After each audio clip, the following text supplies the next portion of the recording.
So you are just you're just coming up here. No, I just have like, we are all, I think, maybe tangled in the same world, as we can say. So yeah, I usually follow your lives, so I just decided to just pop in and maybe say some few words. Okay. So Go ahead. The floor is yours. Go ahead. You're listening. yeah. So what I wanted to tell people is for a very very long time people have been working in the Gulf countries. I don't know if what's your experience uh, with Europe countries. Have you ever had like distress calls from Europe countries? Because I'm not gonna lie. I'm an agent and I'm not here to advertise myself. I just want to hear your views when it comes to Europe. Have you how is that industry? Have you ever had any distress calls from that other world? 2 distress calls in 10 years. 2 distress calls in 10 years. And I am a German citizen. Okay. Kannst du Deutsch reden? Also wenn es um Sorry? Europa geht, da gibt es, also wenn es um Europa geht, da gibt es wenig Beschwerde. No, Also I don't know. ich kann mich daran erinnern, an einem Tag, wo ich einen Anruf erhalten habe, wo man mir gesagt hat, Nelson, ich bin in Schwierigkeiten. I can't even understand that. But the reason why I was here is I was just unajua in the Gulf country we also as agents we've also had our own experience share of frustration, disappointments, not only from the government but also from our partners back there. And so before we venture into the European countries, I just wanted to come here and maybe listen to your views when it comes to European countries. Kama pia ni wabaya kama Europe ama tutapeleka watu pia tujipate hapa tunaanikwa, watu wanalia, watu wanateseka, because it's not our wish for such kind of predicaments to happen to the clients that we take there. Normally, as a good agent, we take clients there so that they get a good job and watengeneza maisha yao. So it's not our happiness when we see girls come here in your platform and they cry. It's not our happiness. So I just wanted to come here and maybe hear your views, because you've been in this industry of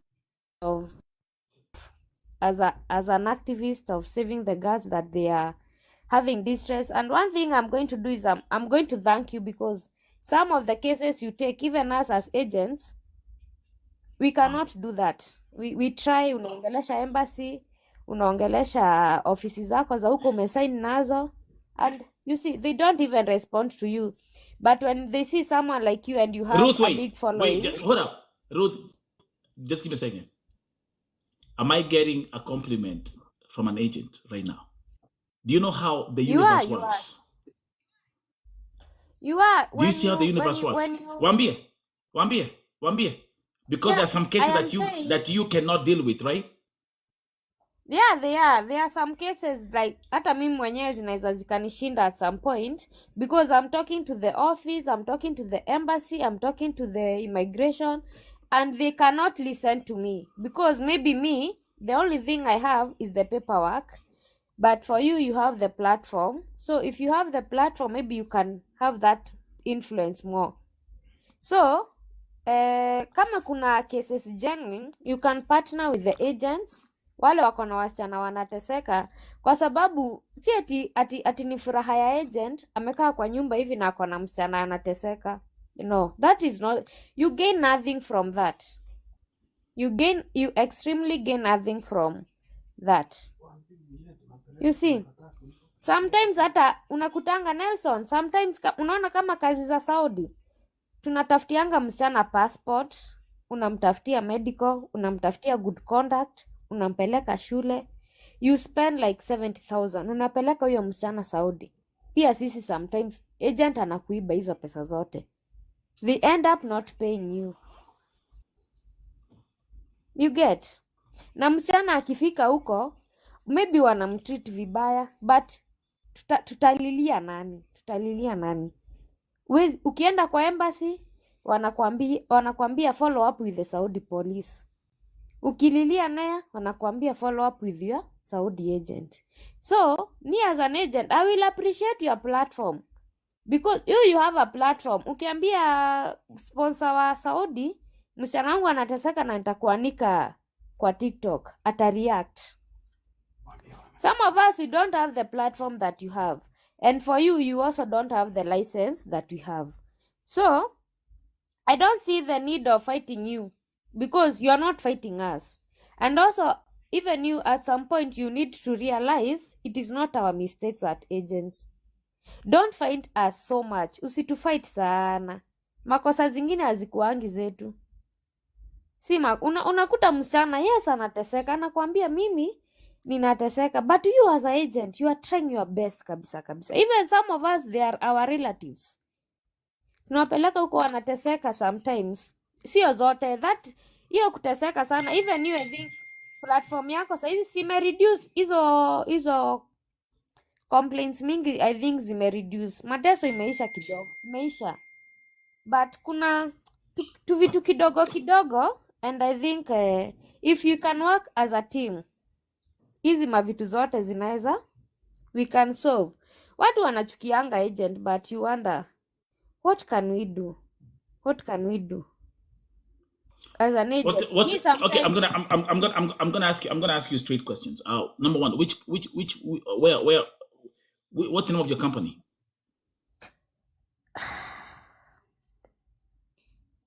The name of the agency is my husband agency, and I don't know, he does not feel comfortable for me to mention his agency in the platform. Because I can hear your husband whispering in the background. In the background, yes, he's here. He's a very well known agent. I mean, if you're talking, listen, Sunaniona.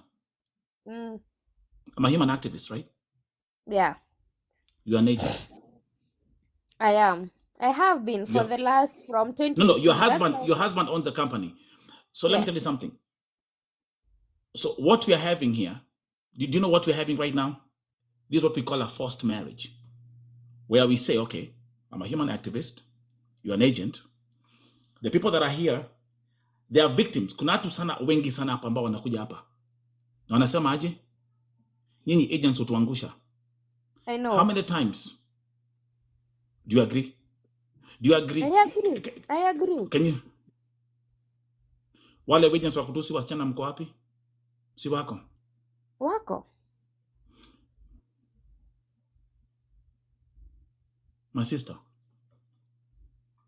everything happens for a reason.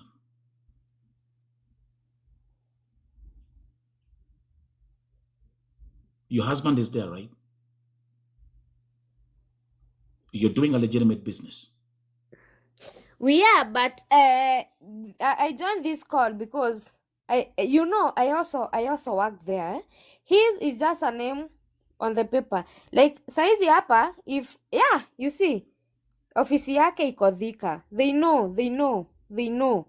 It's not like it's something we are hiding. They know, and even if I nikiandika hapa wale watu nimepeleka, they are going to pop up.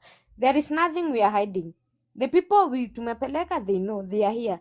The only thing I wanted to come here and tell you is, Nelson, sometimes wanga muna to blame sana as agents, but you don't understand our power as agents inafikanga wapi. Umewahi kaa hivi ujiulize aje, na what can an agent from Kenya do to a girl that has a distress in Saudi Arabia? Tell me what you think an agent from Kenya can do when a girl has a distress in Saudi Arabia. Tell me what an agent from Kenya can do. When you're signing these contracts with these people, you as an agent, and allow me to use a term that you not like, because I call them slave masters, okay? I call them slave masters. That's in my world as a human activist. That's ile not very ofisi. respectful. No, And no. if you I'm are just going to saying. if you are going to have this conversation, No. I let's say be those let's be Warabu. respectful. Listen. I have zero respect for Warabu. I'm telling you upper freely. I'm But a human have some activist. respect for us, because Nelson, I'm not saying una, about you. I repeat. I said these Warabu. I call them slave masters. So but as don't. much as So I respect what are you calling your me? opinion, What are you calling me? I haven't called you anything because I was not done with explaining. Can I explain? Okay. Let me go back.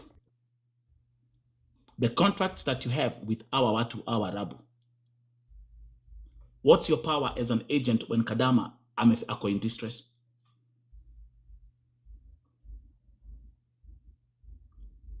How far can you go? The only far that I can go is talk to them, negotiate with them. If they don't listen, I can only communicate with the embassy of Kenya in Saudi. I don't have any other power. Listen. You have said the agreement that I signed with the slave master. It's not me. It's not me. It's the government. Ask the question, what does the government sign when they are signing with the slave masters? I'm just an agent. That's why I'm called an agent.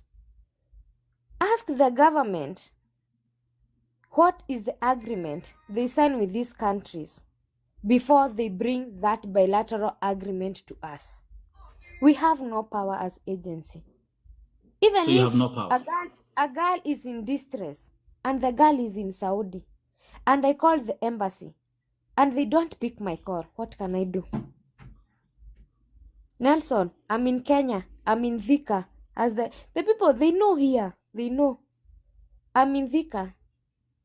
What can I do? My power is not only limited by, it's not limited by me. It is limited by the government. What can I do? I wish it is not my wish because I have taken my relatives. Hakuna familia inanga mtu hajafika high school. Hakuna familia inanga mtu amefika college. Hakunanga familia inanga mtu amefika college.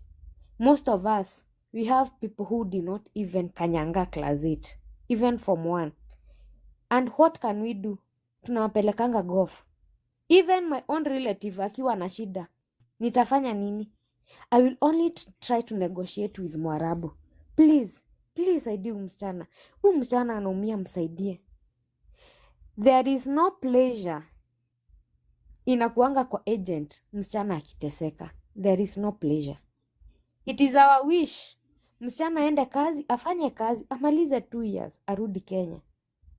Peaceful, healthy, happy with her salary. We are only bound by the government. Kama serikali inaweza ikatusikia, send more representatives in Saudi. In such a way, msichana akiwa na distress, That's right. Kuna namba nikipiga hivi inaiambia, hey, niko kwa hii nyumba, napeana address, niko kuko na hizi shida na hizi na hizi. Okay? The team comes, they listen to the both. Juu pia wasichana sometimes hawakuangi wazuri. Kuna wasichana manga na kuna wasichana wazuri. The teams comes to the house, they listen to the madam, the boss, they listen to the girl, and then they can be able to value the situation. Huyu msichana anaumia ama mdosi pia ndiye anaumia? Because pia Nelson understand. Passport, hakuna kitu analipiangwa.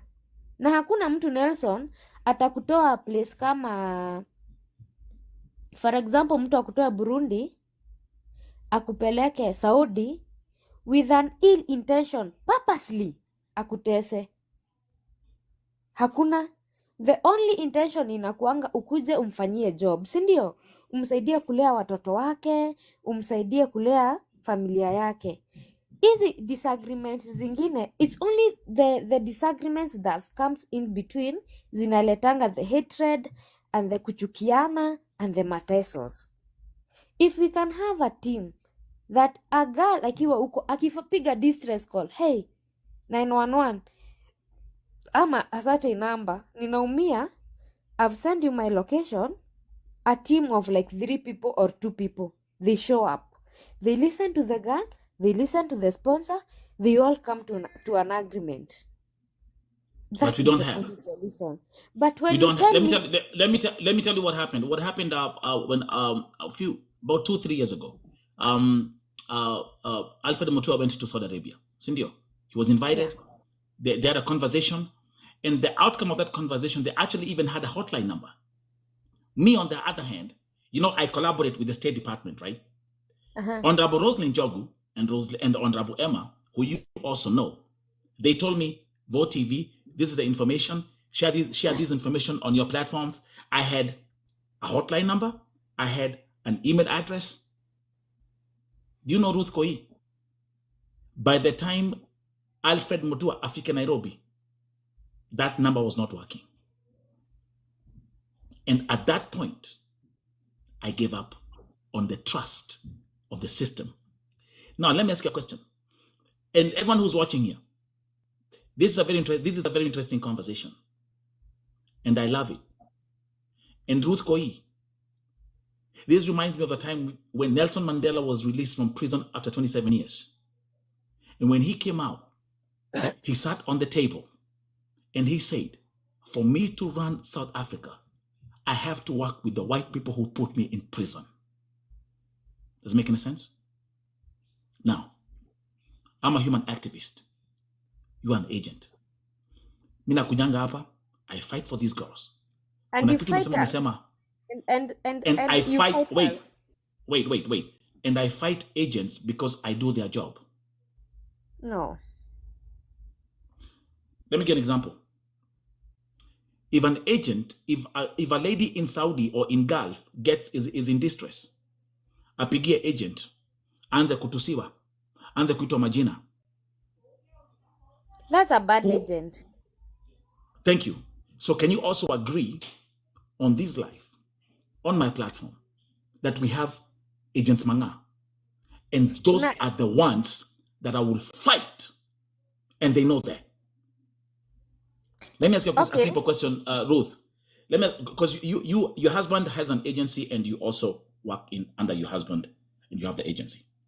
Yeah. Are you supposed to take, are agents supposed to be taking wasichana to Lebanon?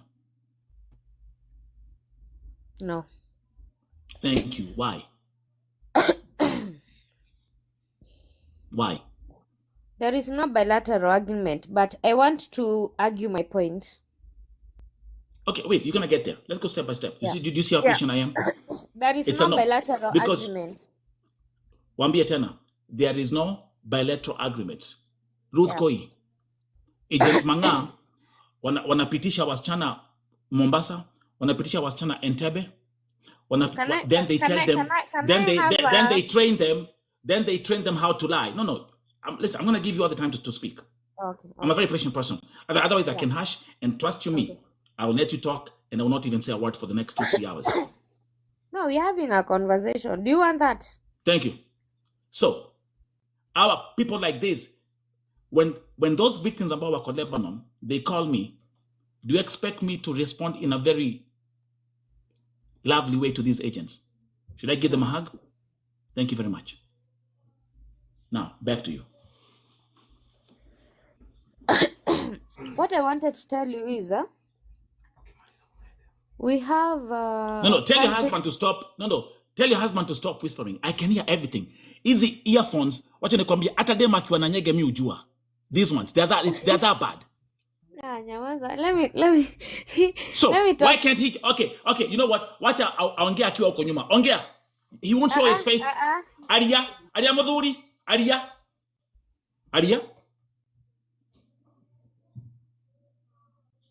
Okay, they mute. Let me, I'm the one having this. I'm going to let him have his field and talk to you once I'm done talking to you. I feel like I need to put my points in order, and then once I'm done, I'm going to let him talk. Okay? Okay. He has always he's a follower of you, so I know you guys are going to have a conversation. So we were talking about people taking people to countries that they don't have collateral, not collateral, bilateral Agreement. agreements, Bilateral. right? Yeah. Yeah. Yeah.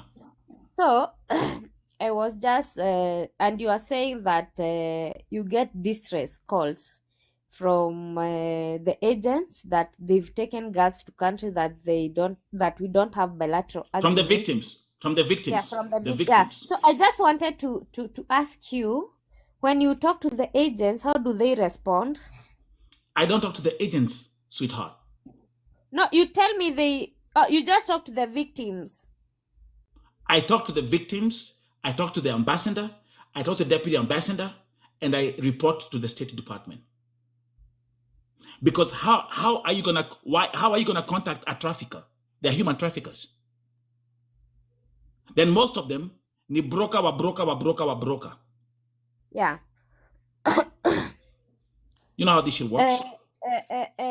Okay, I just wanted to ask you respectfully, Nelson, according to you, have the cases been severe, maybe with the country that have signed bilateral agreements and the country that have not signed bilateral agreements?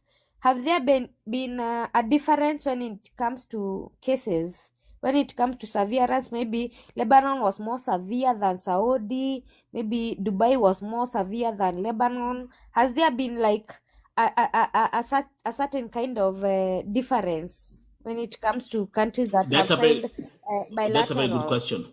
That's a very Yeah. good question. That's a very good question. Now, if we talk about how do we have more cases in Lebanon or more cases in Saudi? Do you have more cases in Iraq or like? No, I'm saying I'm not talking about.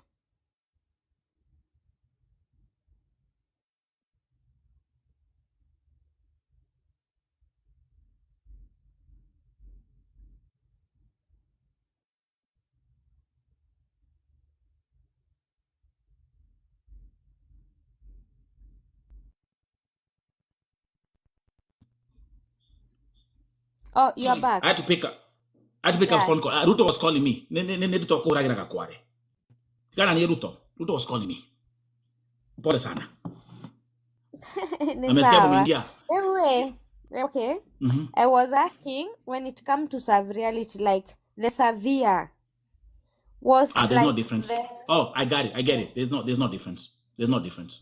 There's no was Saudi difference. like bad, or maybe the Lebanon was bad. There's no difference. Oppression is oppression, Ruth. Yeah.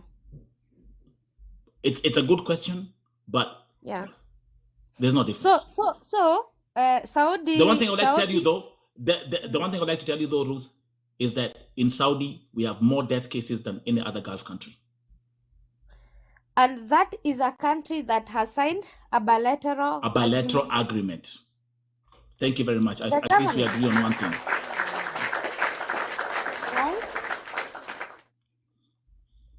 Right? Yeah. That's a country that has signed a bilateral agreement with the government, but we still have the highest level of oppression. I mean, the perfect example right now is have you seen the story of Cynthia Kerubo? No, I just joined your live. I think you are discussing that, and then I joined. I did not have like a good understanding on what was going on. Here, she died on Friday. Saudi Arabia. What happened? They are trying to convince us that Ali Jinyonga, we are not buying the bullshit. Nelson, one thing I'm going to tell you is that many people they draw their blames on agents, and you have been one of them. And respectfully, the reason why I'm here is I just want you to understand. Yes, an agent take a certain percentage. Okay. but it's not 100%. The only percentage that an agent can be responsible of is taking this girl from Kenya, processing her documents, and taking her to Saudi Arabia based on the government agreement, right? But watu wengi hapa naona hata wanasema agent wengi ni waongo nini, but I just want to ask you, what can I do? What can I do, Nelson? What can I do? The only thing I can do is like for us, na kama kuna mtu ameteswa na kampuni yetu hapa, they know me by my face. How do you handle these stress calls? By let's even forget about the 500 companies. Nelson, there is something you don't know, a system that works with Saudi. Unaona system ya Saudi? Saizi we can sign with you. Let's say you have a company. We sign with you for like to sign right now. Today is on 28th Feb. 27. Okay, 28th. No. 28th. Yeah. Let's say. And then tukifika July tuona venye tunapelekana na wewe tukosane. Remember, I had already given you girls. Okay? You are in my Musaned system. Tumekosana na wewe. Yeah. Na nimekuambia because we cannot agree. Maybe I had given you maybe 15 girls and I have realized una treat wasichana vibaya.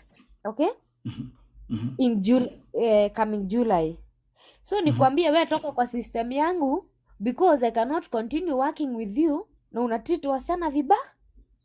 I had given you 15 girls. Kwa wasichana 15 wanafaa kumaliza 2 years. Okay?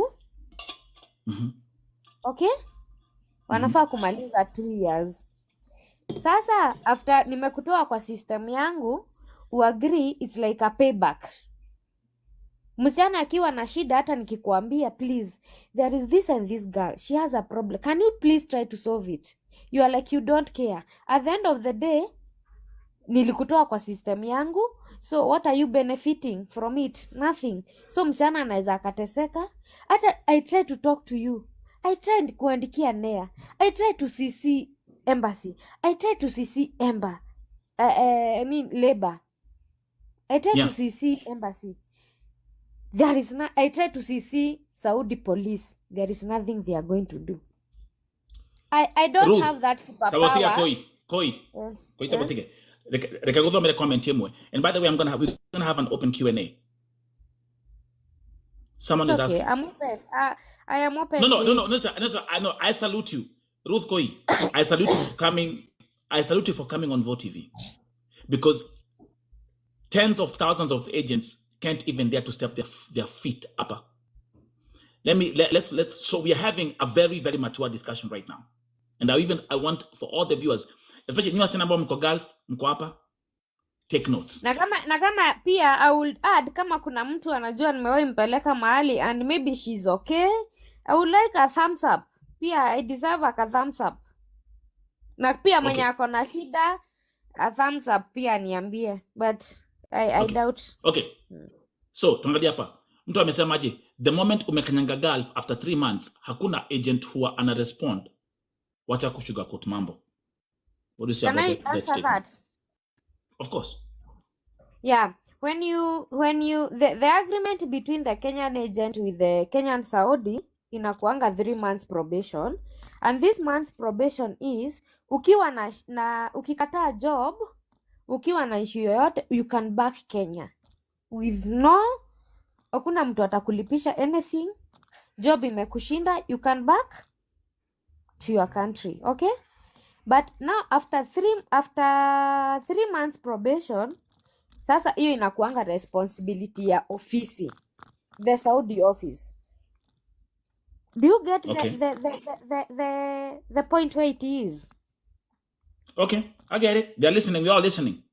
Ukifika Saudi na uko na shida, within 3 months you are at liberty kuambia ofisi mimi sitaki kazi, madamu wangu ananifinyilia, nataka kurudi Kenya.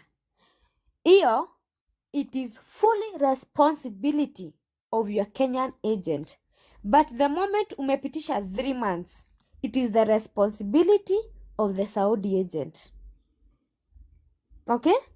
So, most of hata agent wa Kenya anaweza jaribu kuongea na hiyo ofisi ya Saudi ikurudishe. Lakini most of them hawatataka kuchukua hiyo responsibility ya kukurudisha. And that's where the hatred comes from. They think it is still our responsibility to bring you back to Kenya, but it is not. Our only probation period is 3 months. Na ukikaa kwa nyumba ya mtu Nelson for 3 months, na nikukuuliza hata nikikutext, Karo, uko aje? Hiyo nyumba iko sawa? Unaniambia iko sawa.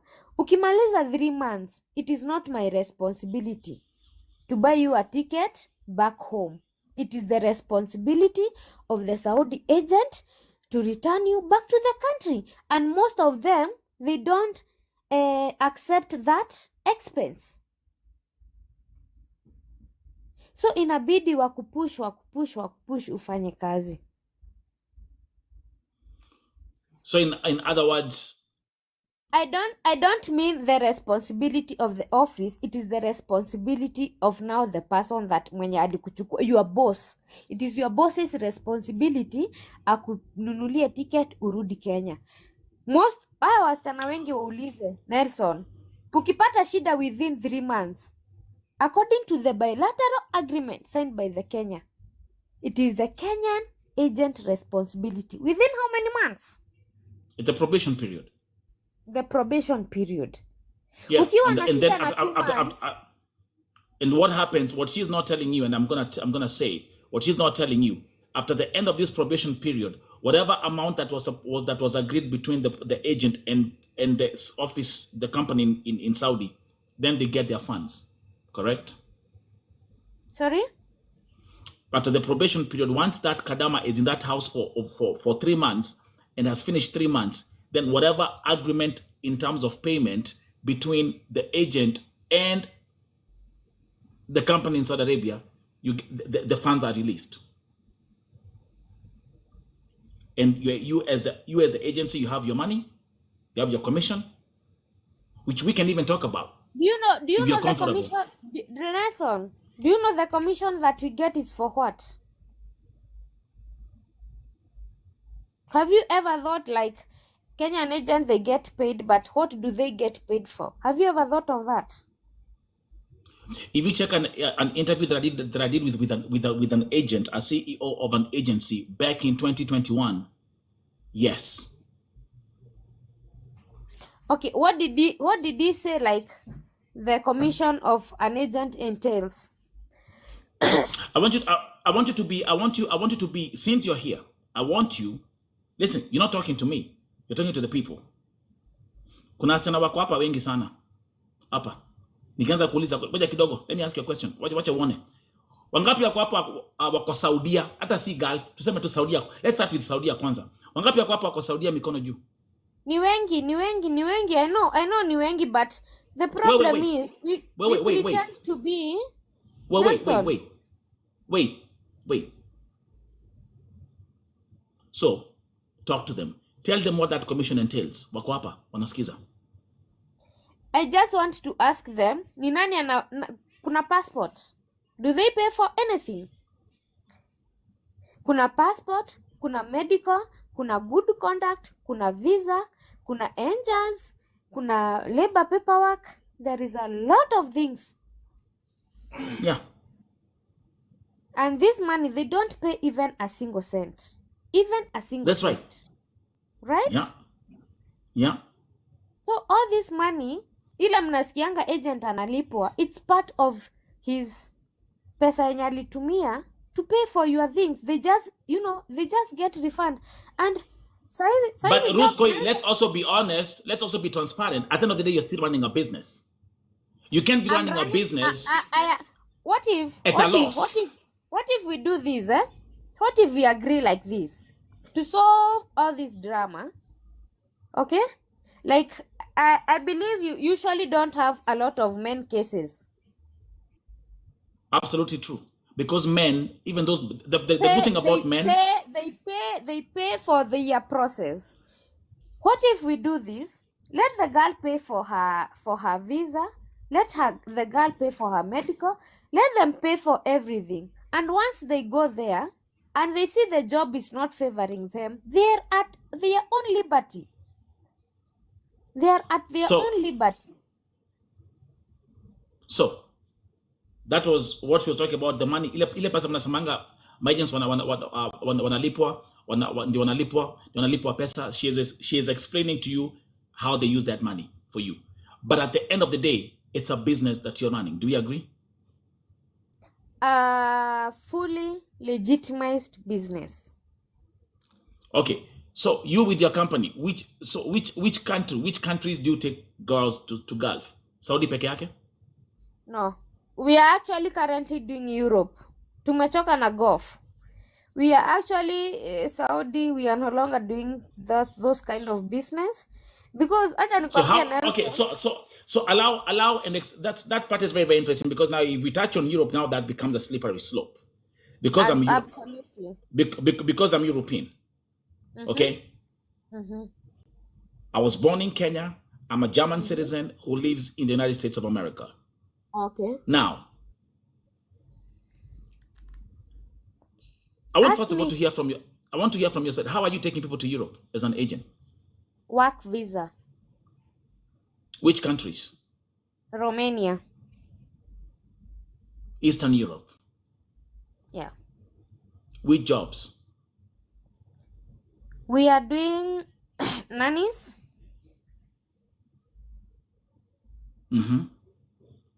We are doing saloon card food delivery drivers.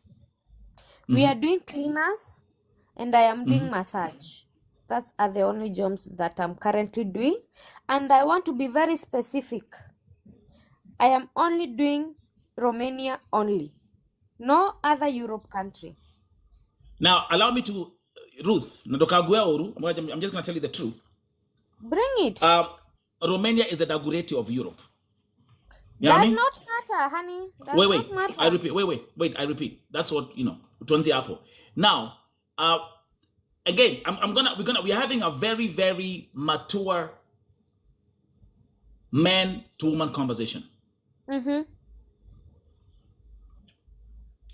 Did you mention massage? Yeah, I did. Okay. Masseuse. Is it legitimate, or does it come with happy ending?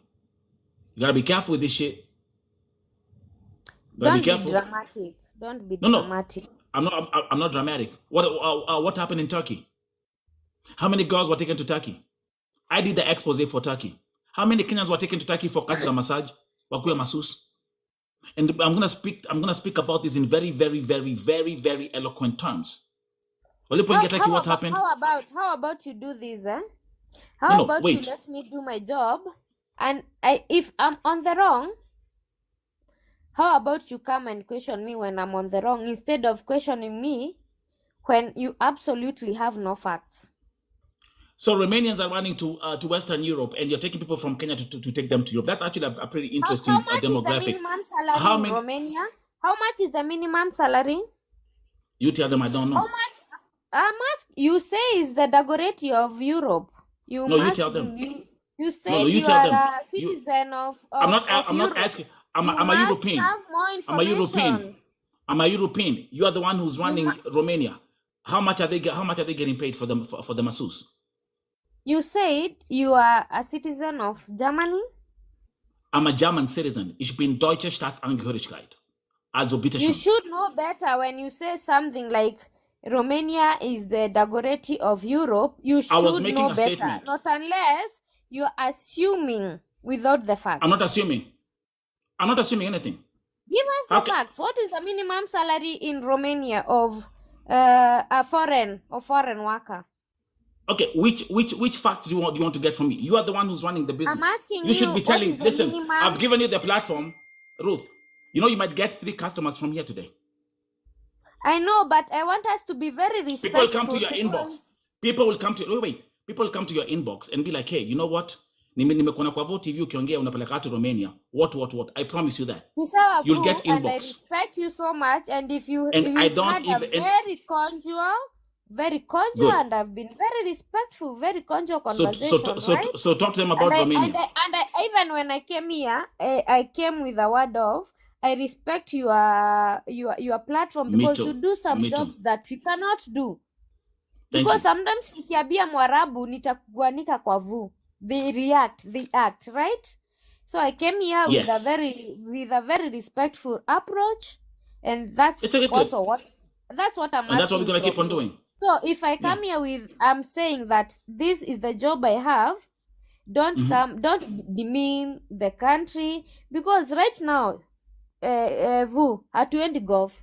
Naweza nikakuja hapa niwaambie kuna job Qatar ya 30,000. Does that make sense?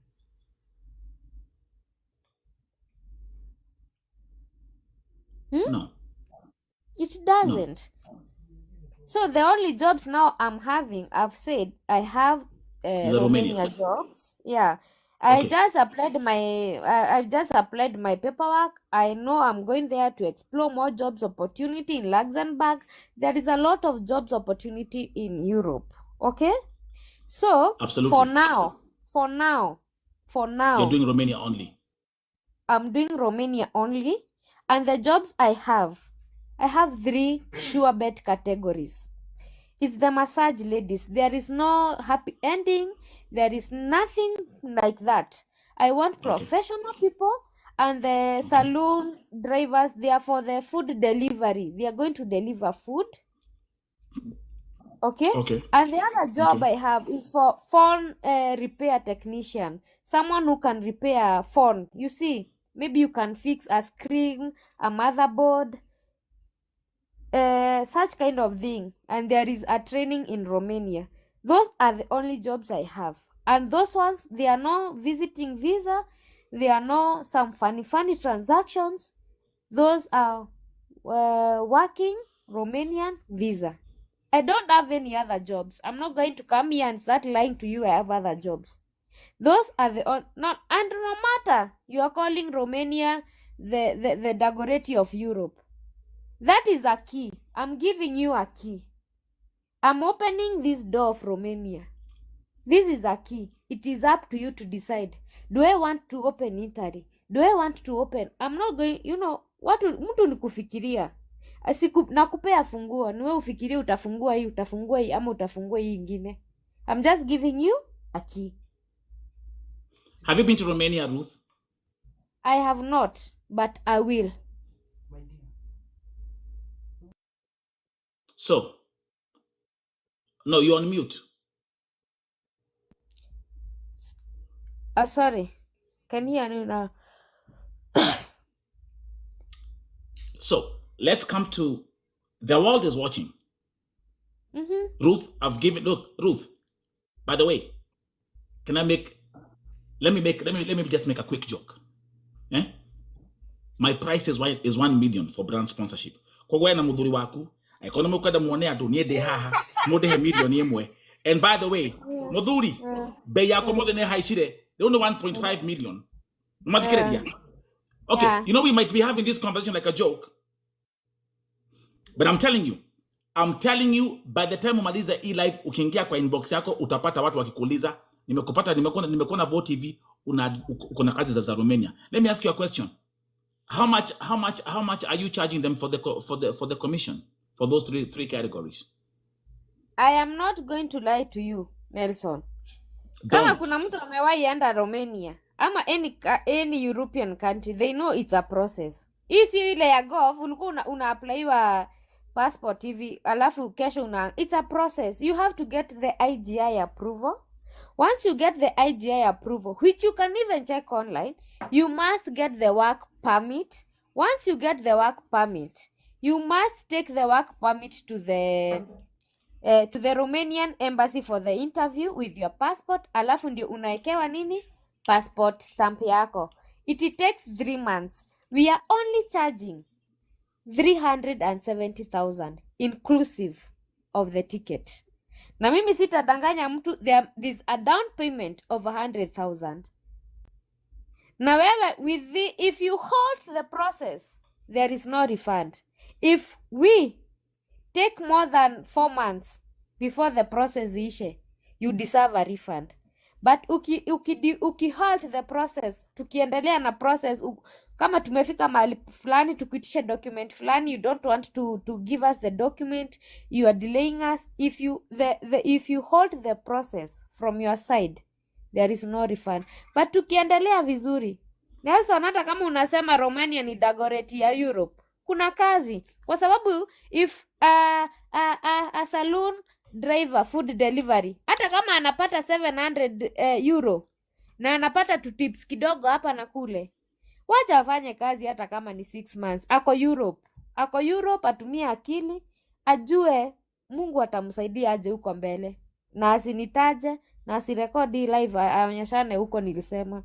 It's a matter of using your brain. Europe is not golf. Tumetoka golf sasa tuko Europe.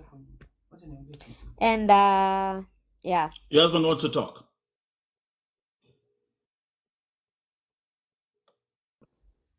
he will talk Nakwambia- tomorrow. No, amesema umute. Nimesikia kwambia umute. You want to say something. He will talk tomorrow.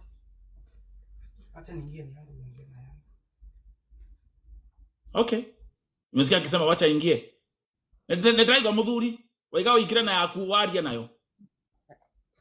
Okay, sasa mi nataka kurudi nyuma about the Saudi. Mmeongea hapo sana. Hapo ndio nilikuwa nataka kurudi nyuma kidogo. Yeah. I think it is good to understand our wasichana about kuna mali mliongea about the payment Ndio nikuonyeshe kuna kitu ambayo iko enda clear hapo ambayo nilikuwa nataka uelewe. Unaona like Okay. before like acha tuseme 2021 okay, agent walikuwa wanapatanga pesa. Yeah. Umenipata hapo? Then ikakuja ndio nataka uonyeshe hao wasichana, nataka kuongelea hapo kwa Saudi sana because hiyo kazi nimeifanya na ndio uelewe the agent hawana that backup ama support from even the government. Yeah. Like there is one victim ilikuwa Dubai ya hali mwenye ulisema amejinyonga. Yeah. You remember? I Yeah. think I was the last person kuitwa Dubai nikafanya deal, but hata kama nilibiwa ni pesa niliweza kulipa client. And sasa hiyo ni example nimekupea. Number 2, when you come to Saudi, you get there is a month that tulikuwa tunalipwa before, ambayo unakuta huyo msana anakuja even without birth certificate, without even transport from home, without anything, amekuja vile yako, unamwanzia zero. Tumefika kwa Musanet. You know about Musanet ama unasikia? There is that contract is there. I know it. Yes. And sorry to see this. It is better I talk about that Musanet because now walikuja wakakata pesa mingi sana. Yeah. About where the agent is getting $1,100. Okay, from $1,100, every business there is, you have to bargain 12 force.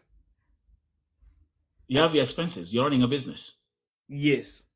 When you bargain, the same girl mwenye alikuwa anakuja without anything amekuja bado the same with that money without anything. Bargain, umepata 1,000. Nataka unipate hapo mzuri sana ndio uone mali shida iko kubwa. When ukipeleka ule msana, the money that you get from your account is about $100. First tuanze hesabu, huyo msana ataenda shule. You have to pay around 15,000. Ticket itakuja for $50. Aya, kuna the medical zilipanda almost 13,000. Upige hesabu ukiwa peke yako ama upige uone. Agent, the money that is making is only 20,000 per person.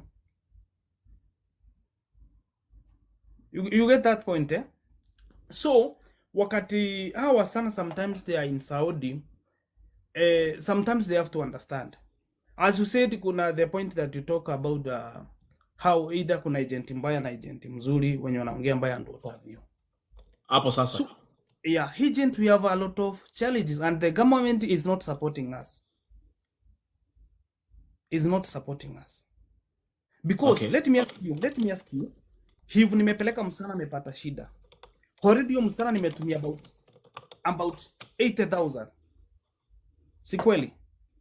Amepata shida within 3 months, nimrudishe, mimi nilipe ticket nimrudishe, then I make another replacement. Just try to think about that thing. You are getting zero minus. As I say, I'm sorry to say this. Kuna time nipeleka wasichana wengi sana. About 10 walitoroka. I have one Mwarabu anadai around almost 1.5 million. I'm paying. Because kadama moja alitoroka alikemboi. Not him moja, like 10. Oh, so from the 10 they're asking you to pay a fine of. Yeah, I have to pay because you have to pay the money and you do the replacement. You get the point, When you come to Musanet, here in Kenya, the Arab, they don't support us. As you talk now, kuna office nilipelekea wasichana. Wamekataa na pesa, wamekataa kutoka Musanet. I have tried the government, I have tried everybody. Nobody to answer me. How can you handle that?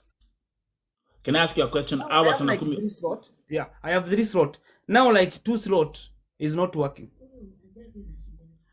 Kumi, why did they run away? Even after 3 days, you know, it's those girls that wamekuwa country ingine, like someone alikuwa Dubai. You know, you have that experience. Akifika Dubai na nini Saudi akona rafiki. Anaenda.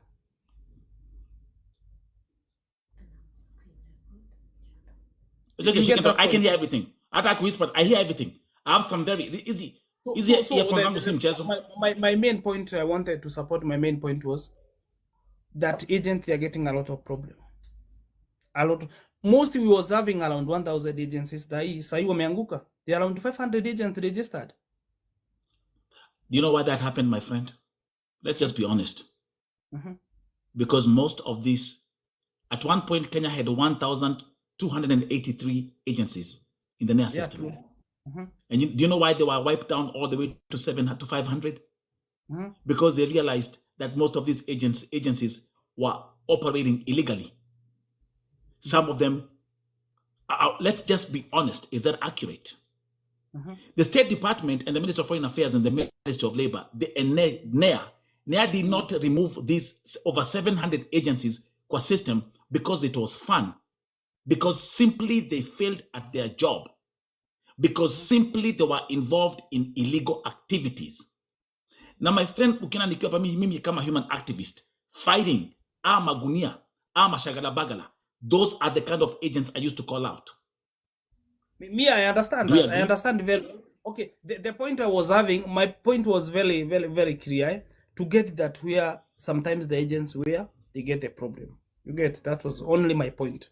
You get. Okay. That's why I'm trying, because you don't know from your side ujui agency analipwa nini ama pesa ngapi. So that I wanted to explain about that. Okay, you clarified that part. Yeah. There's one thing I would like. Do you want? Okay. There's one thing I want, because people are. I'm saying what were very curious, and we are listening to you. Again, whether we agree to disagree, whether it's an open, mature conversation, and this is what democracy looks like. Now, do you want to keep on explaining about Romania, or do you want your wife to explain about Romania? We'll explain. You will explain about that. Okay. About now, then can you do me a favor? Nataka nipandishe wasina tumemmesikiza, especially nyinyi ambao mko Saudi Arabia. Can we have 15 minutes of Q&A about Saudi? Muulize this couple, nyinyi mtajibu. And then after 15 minutes, your wife will then come back and explain about Romania. Okay, so pick one by one. I cannot explain. Okay, I cannot explain more. Is the one I think yeye anaweza kuexplainia. Okay, siongeangi sana. Yeye anaweza kuexplainia. It's okay. Achukue. It's fine. I understand. I was having 1.2 that your point with the money. Yeah, with the money. Yeah, so you're saying like, yeah. To know that to clarify. Yeah, about that one. Na nyama mnapanda hapa, ukipanda hapa Kalasti unafungua kamera. This is Vote TV. Hapa tufanyangi kama kule kwa wachawi. Ukiingia hapa, my sister, unafungua kamera, we do things in the light. And again, let me say this. You can talk to her about the experience. You're saying like, yeah. To know that To clarify. Yeah, about that one. Na nyama mnapanda hapa, ukipanda hapa Kalasti unafungua kamera. This is Vote TV. Hapa tufanyangi kama kule kwa wachawi. Ukiingia hapa, my sister, unafungua kamera, we do things in the light. And again, let me say this. You can talk to her about the experience. Okay. So let me bring Kalasti. Kalasti, kuna swali? Unmute mami. Meno iko nje. Nasema Yeah. pia anasema ati wanatulipianga ticket. Kama hujamaliza contract, sisi tunajilipianga ticket. Walisema wanatulipianga ticket, ni uongo. Mbona anadanganya? Hata Ruth. wachukuangi simu zetu. Watu since tumetoka Kenya kunanga deals zingine wanafanyanga. Ni mabesti wangu wangapi wametoka huko. As long as utamaliza contract umekuwa na shida, unajilipia ticket unarudi home. So huko wanaweza nini? Kalasti unasema Kalasti, I think kama nimemsikia poa, amesema kwa nini wanajilipianga ticket kurudi Kenya, si ndio? Ama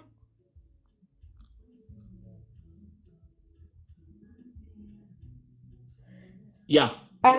yeah, I think amesema hivyo. Kwa nini huwa wanajilipia ticket kama wajalipa kama wajamaliza ticket kurudi Kenya? Kaja maliza contract. Unaambia jilipie ticket. So can I answer that ama we go to the next?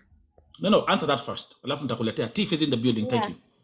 As I said, according to the government contract ile wamesign, my responsibility kama ni 3 months na anataka kurudi Kenya, hakunanga mtu anamwambianga anunue ticket because it's on the Kenyan side. But ikipita 3 months it is the sponsor's side. Sasa unaona, sponsor akiamua anunue ticket ama alipisha msichana tickets, how is that my fault as an agent? Tuambiane ukweli tu, how is that my fault as an agent? And it is, mtacheka, lakini that is not my agreement as an agent. It is the Kenyan bilateral agreement between Kenyan and the Saudi agency. It is not Kenyan agent. Hiyo ni agreement yenye iko kwa kila agent the whole country. Tiff. Wewe kama ukimaliza 3 months, kama kuna agent alikosa kukulipia ticket kurudi Kenya, hiyo nayo I blame the agent. But past 3 months, it is not us.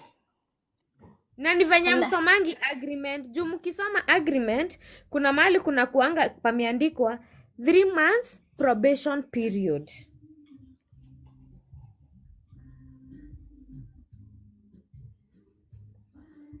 Tiff. Can I talk? Yeah. Okay, my question was hapa penye wanasema after 3 months, that's the time they are supposed to show up. But according to my experience, hao watu the moment umekuja Gulf umekaa 3 months, duration ya hiyo month wanakuanga wazuri sana. Even hata ukiwa huko Gulf wapigie simu wakiwa Kenya, they usually respond. But after those 3 months, no one respond. Even if you complain you have a problem, no one show up. What does that mean? Wow. After 3 months, that's the time they are being paid from the government of Saudi Arabia. That's the time agent wa Kenya wanapokeanga pesa after 3 good months. But kama hujamaliza miezi 3, hawezi pewa pesa kutoka huku. Hawezi lipwa, that is na ofisi ya huku. That's why you see within those 3 months they always respond directly with no any compliment. But after umemaliza hizo miezi 3, hata upigie agent umwambie unateswa, no one respond. Kwanza wanakurushia matusi ingine mbaya sana. Tiff, ni kujibu. Explain their part. Now you're talking to the Kadamas now. Hebu Yeah. mjibu ya. Hizo 3 months si ati tunakuongeleshanga ati tuna fake. We want the honest truth from you. Why don't you did the same honest after those 3 months? Why do you disappear all of a sudden after those 3 months? We don't disappear. If Good there is question. an agent that disappear, that is wrong to disappear. Mhm. But after 3 months, we don't have any power to help you, Tiff. We don't have any power. Okay. The The other reason why thing we is, keep wait. The reason why sorry. we keep up with you for 3 months, tunataka kujua Tiff, uko sawa? Uko sawa kabisa before Mbona we usinijulie hali hata hiyo miezi 3 ikiisha? Mbona usinijulie hali hata after hiyo miezi 3 ikiisha? Why are you too much to me before hiyo miezi 3 ifike, cause you are after money? That's the listen, fact. what do we get paid for? Tunalipangwa nini? I don't know unless you tell us. I'm not the agent, you're the agent. We get paid the expenses that you use to travel to Saudi because unakuanga umelipa anything. Yeah, for me I paid. Mimi hakuna kitu nilipiwa bure. Then your case is different because basically according to the agreement agent, some like last year tulikuwa tunawalipia kila kitu. Haya, the other si thing is, tunakuanga tukilipwa Tiff. Si ati tunakuanga tukilipwa, tunakuanga tukirudishiwa pesa zile tumetumia kuwatafutia everything. Na sometimes kama wewe, I see you are good. You are good right now. The way I don't know whether bado uko kwa nyumba. Hata kama mnatuitanga wabaya, tupetieni tu a benefit of the doubt. Appreciate us kidogo. yeah, we do hata kama appreciate, but the problem is, ni wabaya. mimi swali But yangu you inakuanga blame ile us yao. so much. You blame us so much because Steve, acha nikuambie. In a month kama agent Mhm. tunapeleka wasichana kama 200. Mhm. Okay? Na tunataka nyinyi wote mkuwe sawa. Mhm. We need assistance from the government. Mhm. Mimi naweza nika control kidogo for that 3 months. Na ndio unaona tunauliza uko sawa because kama uko mahali Tiff for 3 months na unaniambia uko sawa. Mhm. Within these 3 months unafaa ukue umeona red flags. Mhm. Na uniambie hata kama ni the 3rd month uniambie ai madam, hii nyumba iko na kashida kidogo. The Na other within thing those 3 is, months I'm going to react very fast. Lakini mimi nimekupea 1 month. Second month ukoaje Tiff, niko sawa. 3rd month ukoaje Tiff, niko sawa. Mimi kutoka hapo mimi ile nguvu nimepewa na serikali inaisha. Na nguvu inarudia Saudi. okay, the other thing is, unaona Vo TV. Wait. Oh, sorry. Mimi kama agent na nguvu zangu zimenishia hapo. What can I do? Don't you think you guys as you give us pressure, pia serikali mnafaa pia muwape pressure? Juu sisi How can tuko- we reach the government? You are the one who's supposed to reach the How? government. How can we, Kadama, How reach the can you government? guard the government? We have tried, but if we cannot do it on our own, we need you people to also join us as part Okay, of kama nyinyi, this okay, initiative. can I inject? Yes, Kama nyinyi inject. ambao mnawapeleka hiyo Saudia na hiyo Gulf, you are saying you have no power over the government and they're not even helping How can you. I, How do Kadama, you expect a lady from Nyamira who doesn't even know anything, ambaye aende apigie, where are they going to start? Some can't even write emails. Can't even read, some can't even read or write. Let me ask you, does you putting the blame on the agent help? So in other words, Ruth, we are fucked at that point. We are fucked. We are all fucked. The Thank you Kadama very is much, fucked. Tiff. The Everybody agent here, is ameona. fucked. And Thank you. we are fucked. And we all need to get the government in order. We need representatives. That's all we are asking for. We need representatives. you are the responsible to go for the government, not we, Kadama. How We can are I not look for responsible. Kadama? We are not responsible because you are Then- not in Saudi. Then why should you be responsible? Hata ukitaka kunileta are Saudi, you should not be responsible in responsible to me even if I'm in Kenya. Nope, Why are you traveling to Saudi? I need to work. Then you need to make sure you are also safe when you are there. How can you make sure we are safe yet you said we are all fucked up? It doesn't talk make to any the sense. government. It is How can not I me. talk I'm to not the the government? How can I reach the government? unaona mimi nimevaa dera. Sasa mimi nitakusaidia aje? Okay. Vote TV, you got the statement now, what I was complaining about?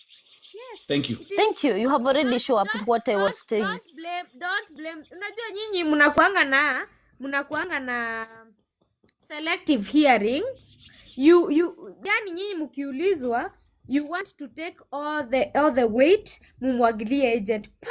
Okay, the other thing was, mimi And nilikuwa we try nimeuliza every swali. day. Hata mimi to come to this life, it has taken me a lot of my energy and a lot of my sacrifice. It's a lot to come to this. Okay, let me life. say this, and Make I'm you sorry. understand that it is not only the agent that needs to be blamed to whatever sometimes happen to our girls.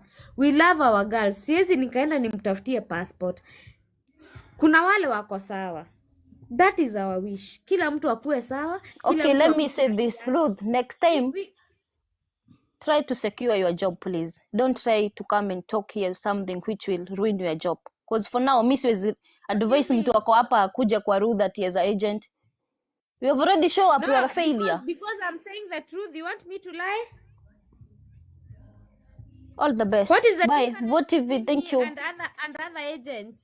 Thank you. Because Chief. you don't know how to explain yourself better, so as we can understand you more. So what have Unajikula I na not maneno explained? yako. Unajikula na What have I maneno not yako. explained? You want me to Unajikula lie? na You maneno want me yako. to I don't lie want to you to you? lie. I want you to talk the pure truth. I've told you the truth. We don't Jielewe have any kwanza. power. We don't have any power to help you when you're in Saudi. That is the truth. The fact is, mind your words when you come to talk to us, Kadama. Mimi ni I'm Kadama, telling mimi. you, Yeah. when you are in Kadama and you are in Saudi as an agent, past 3 months, I don't have any power. It's upon the Kila mtu government amesikia. of Kenya when you have a problem to help you. What do you want me as an agent to do? I don't have any power. So why Can- should can you I take inject? that responsibility to take at Kadama, Saudi Arabia, yet you don't have that Because the audacity ya government has face the promised government? me. Then you should drop to Because- your work, Kalas. Let me answer you. Because the government has promised me they are a labor representative. Is that what they call them? Okay, Labor how do they attache. promise you? How Labor do they attache. promise It's you? a labor attache. What did they It's a call labor them? attache. It's a labor attache. And the problem is, Yes. let's go back to what, and actually we had this at the beginning. The problem is in Saudi Arabia, in Kenya. I don't like the way Tiff. Wait. Let Let me make something Mami. straight here. Let me make something straight here. TV is telling me that I don't know what I'm saying. I mean, you are not going to advise anyone to come to my agent. Let me make something clear here. I'm going to be very clear. I'm saying this. After 3 months, it They're is on their own. according to the government promises, the government agreements, that me as an agent, I don't have any power. And after 3 months, and Nelson, you have said it. They said they are labor attaches, right? And Kenya has only one. They said they are labor attaches in Saudi Arabia, that they are going to handle cases. How? Why are you asking me? Me and Nelson, we have the same memory of what the government said. Why Thief, do you want thief. to Listen, always kill the listen, agent can I give you a all the story? time, I all mean, the at this time? point, Unaona agents ni wanyama. Goja, Ruth, kuna agent wanyama. Kunao Let's not wengi sit sana. here and sugarcoat. You see Kuna now, kuna Nelson, agents. you see where Ruth, my anger is coming from. Like you this speak thief on your own. blaming me, and hii ni kitu tu mtu mwenye tu anafikiria. It's supposed to understand that ninamuelezea vizuri sana, namwambia thief, agreement yetu inasema aje, agent ukimaliza 3 months mimi sina power ya kukusaidia, na government ikasema aje That ukimaliza was my hizo point. That was my point. That was Kila my mtu hapa point. ambaye yuko Saudia, and that's it. Ruth, clarify your part. Thank you very much. You know, we are running, we have a very straight system here. Thank you very much. Kwa hivyo kama uko Saudia, ndio muelewe. Kama let me give an example. Can we run practicals? Ruth, before upande,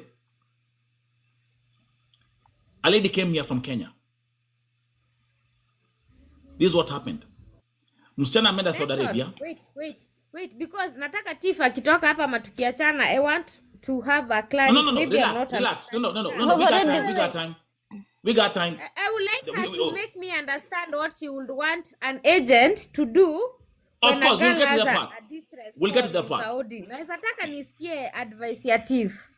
Yeah, absolutely. And by the way, let me say something. If there is one person that I love this conversation, I love this debate because we have a human activist, we have an agent, and a kadama. This is the best picture you can ever have on this platform. Now, Ruth, coming back to you. Msichana ameenda Saudi Arabia. I don't know, amefanya kazi like I think wamesema ni 7, how many months? 7, 8 months? This is what happened. Alikuwa na boil maji. And then mtoto wa Waiguru, the kid came, whatever happened, akaingiza mikono kwa maji moto, akachomeka. Huyo msichana, as we are talking right now, na ni kadama, ni Mkenya, amefungiwa police station for 2 weeks. So let me ask you as an agent, amekaa huko for 8 months. What happens here, or what should be the process?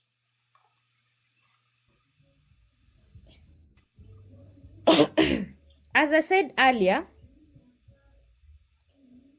the agent responsibilities ends at 3 months. It is not us. It is not our wish. It is the agreement.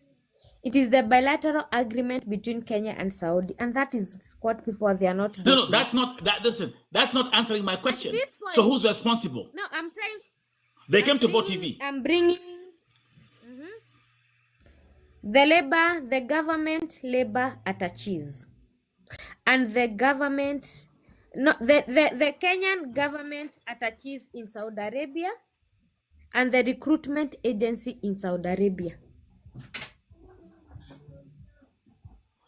Who can I contact right now to fight for that msichana achiliwe? The Kenyan labor attaches At the Saudi embassy? at the Saudi embassy. And can I say this respectfully? Who fucking never answer phone calls, or who take 6 months to answer one email. Okay, let's continue. No.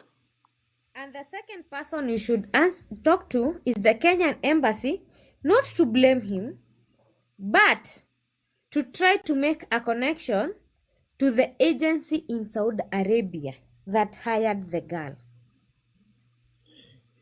Is it not supposed to be? Think about this. We have a victim, the agency in Kenya, which took that victim to Gulf, calls the office in Saudi Arabia and says, hey, there's this lady, anaitwa Tiff. Let me use Tiff as an example. She's going through some stuff. Can you intervene in her case? But you're saying after 3 months, it's callous. Musha and the ladies now, they can now. Nelson, it should be. But As an it's not. agent, I should have the power. Hata nikipigia askari wa Saudi hivi, nimwambia there is a girl somewhere, akona shida. They should Confused. be able to react to my call as an Kenyan agency. But they don't. Vote TV, thank This is the you for truth. your time. Bye. Okay, thank you, Tiffany. And I'm gonna pick up. We're gonna be listen, guys. Make sure you pick one guest at a time. This is a very interesting conversation. Kama wewe ni kadama uko Saudi Arabia, take these notes. Na kama wewe ni kadama na uko Kenya, answer. wait. Kama wewe ni kadama uko, you are preparing to leave Kenya to go to Saudi Arabia as well, because you're traveling in large numbers. A lot are leaving the country because economy ya Kasongo imewaramba. A lot of these girls are going there. Take these notes too. It's an eye opener. Can I answer the question that you asked me? Sure. You asked me, isn't it not the responsibility of the Kenyan agent, right?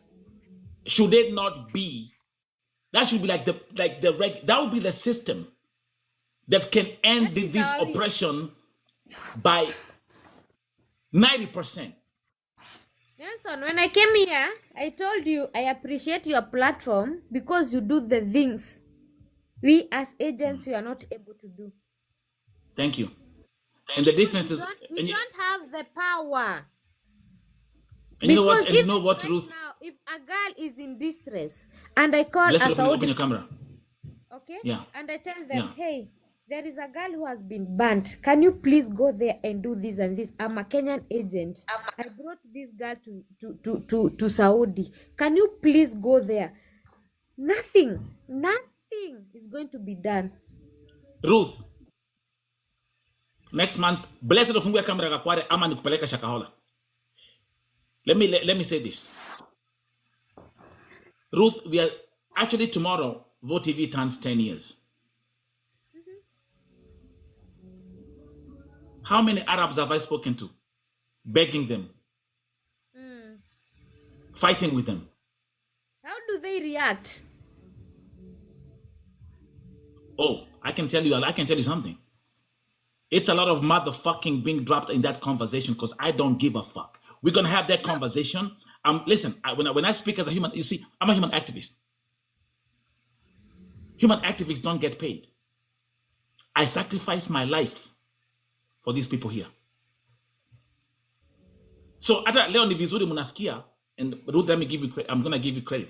Ruth mwenyewe anaambia ile kazi Vote TV ufanya hata hao hawawezi. And guys, because we don't have the platform. Sometimes hata unaambianga Mwarabu, mimi amesign na mimi, lakini juu nimemwambia huyu msichana ako na shida, msaidie msichana, nitakupeleka polisi ajali. So I tell him nitakupeleka kwa Vote TV. So anaona naweza jipata kwa social media. That's when they react. We are not human. It's not like we are inhuman, we are human. Ruth, but hata wasichana wengi hatuna channel ya kutu backup. Tungekuwa na hiyo wanaitanga lebatachi, hiyo wanawaambianga mpige. If we had a strong team in Saudi, ile yenye msichana akiwa in distress, mimi kama agent niwaambie kuna msichana anateswa, wanaenda kwa hiyo nyumba, waende waangalie msichana anateswa aje. We at least tunasema we have a team we are working together with. Ingekuwa at least we don't. And Sasa Ruth, mimi listen, and Ruth, msichana ako na shida, what can I do? My sister, mimi niko America. I've been doing everything from America. Because again, but what you're saying is, because I have a platform and I have a voice to fight for these victims. You know, the good thing, and everyone who's watching, this is God's moment. You, Ruth, saying that to me and saying that in public. Yeah. For you to understand that, hata kuna wasichana wengi, Ruth, wakipata shida kwa Mwarabu, some of these victims, they tell Mwarabu, I'll tell Vote TV. Kwa sababu hata Warabu wanakuanga hapa. You know that, right? Wanakuanga hapa. So, let's welcome the next sister, chosen one. Welcome to Vote TV, my sister. Enda pale, ongea na Ruth Koi. Ruth, hi. We can do better. We can get 50k likes. Let's go. By the way, kuna kitu imeniudhi kama team strong. Umesema like when you are done with us in 3 months, you don't know what will happen in 3 months. Unajua Waarabu wana reacting, wanajuanga kuna agreement ya 3 months. Then after that you don't want to care. Sa nyinyi as kama our sisters and brothers wenye mmetuchukua na huko Kenya, why don't you take care of us? Mtuulize uko aje, kwenye huko iko aje, at least tukue na moyo, unaona?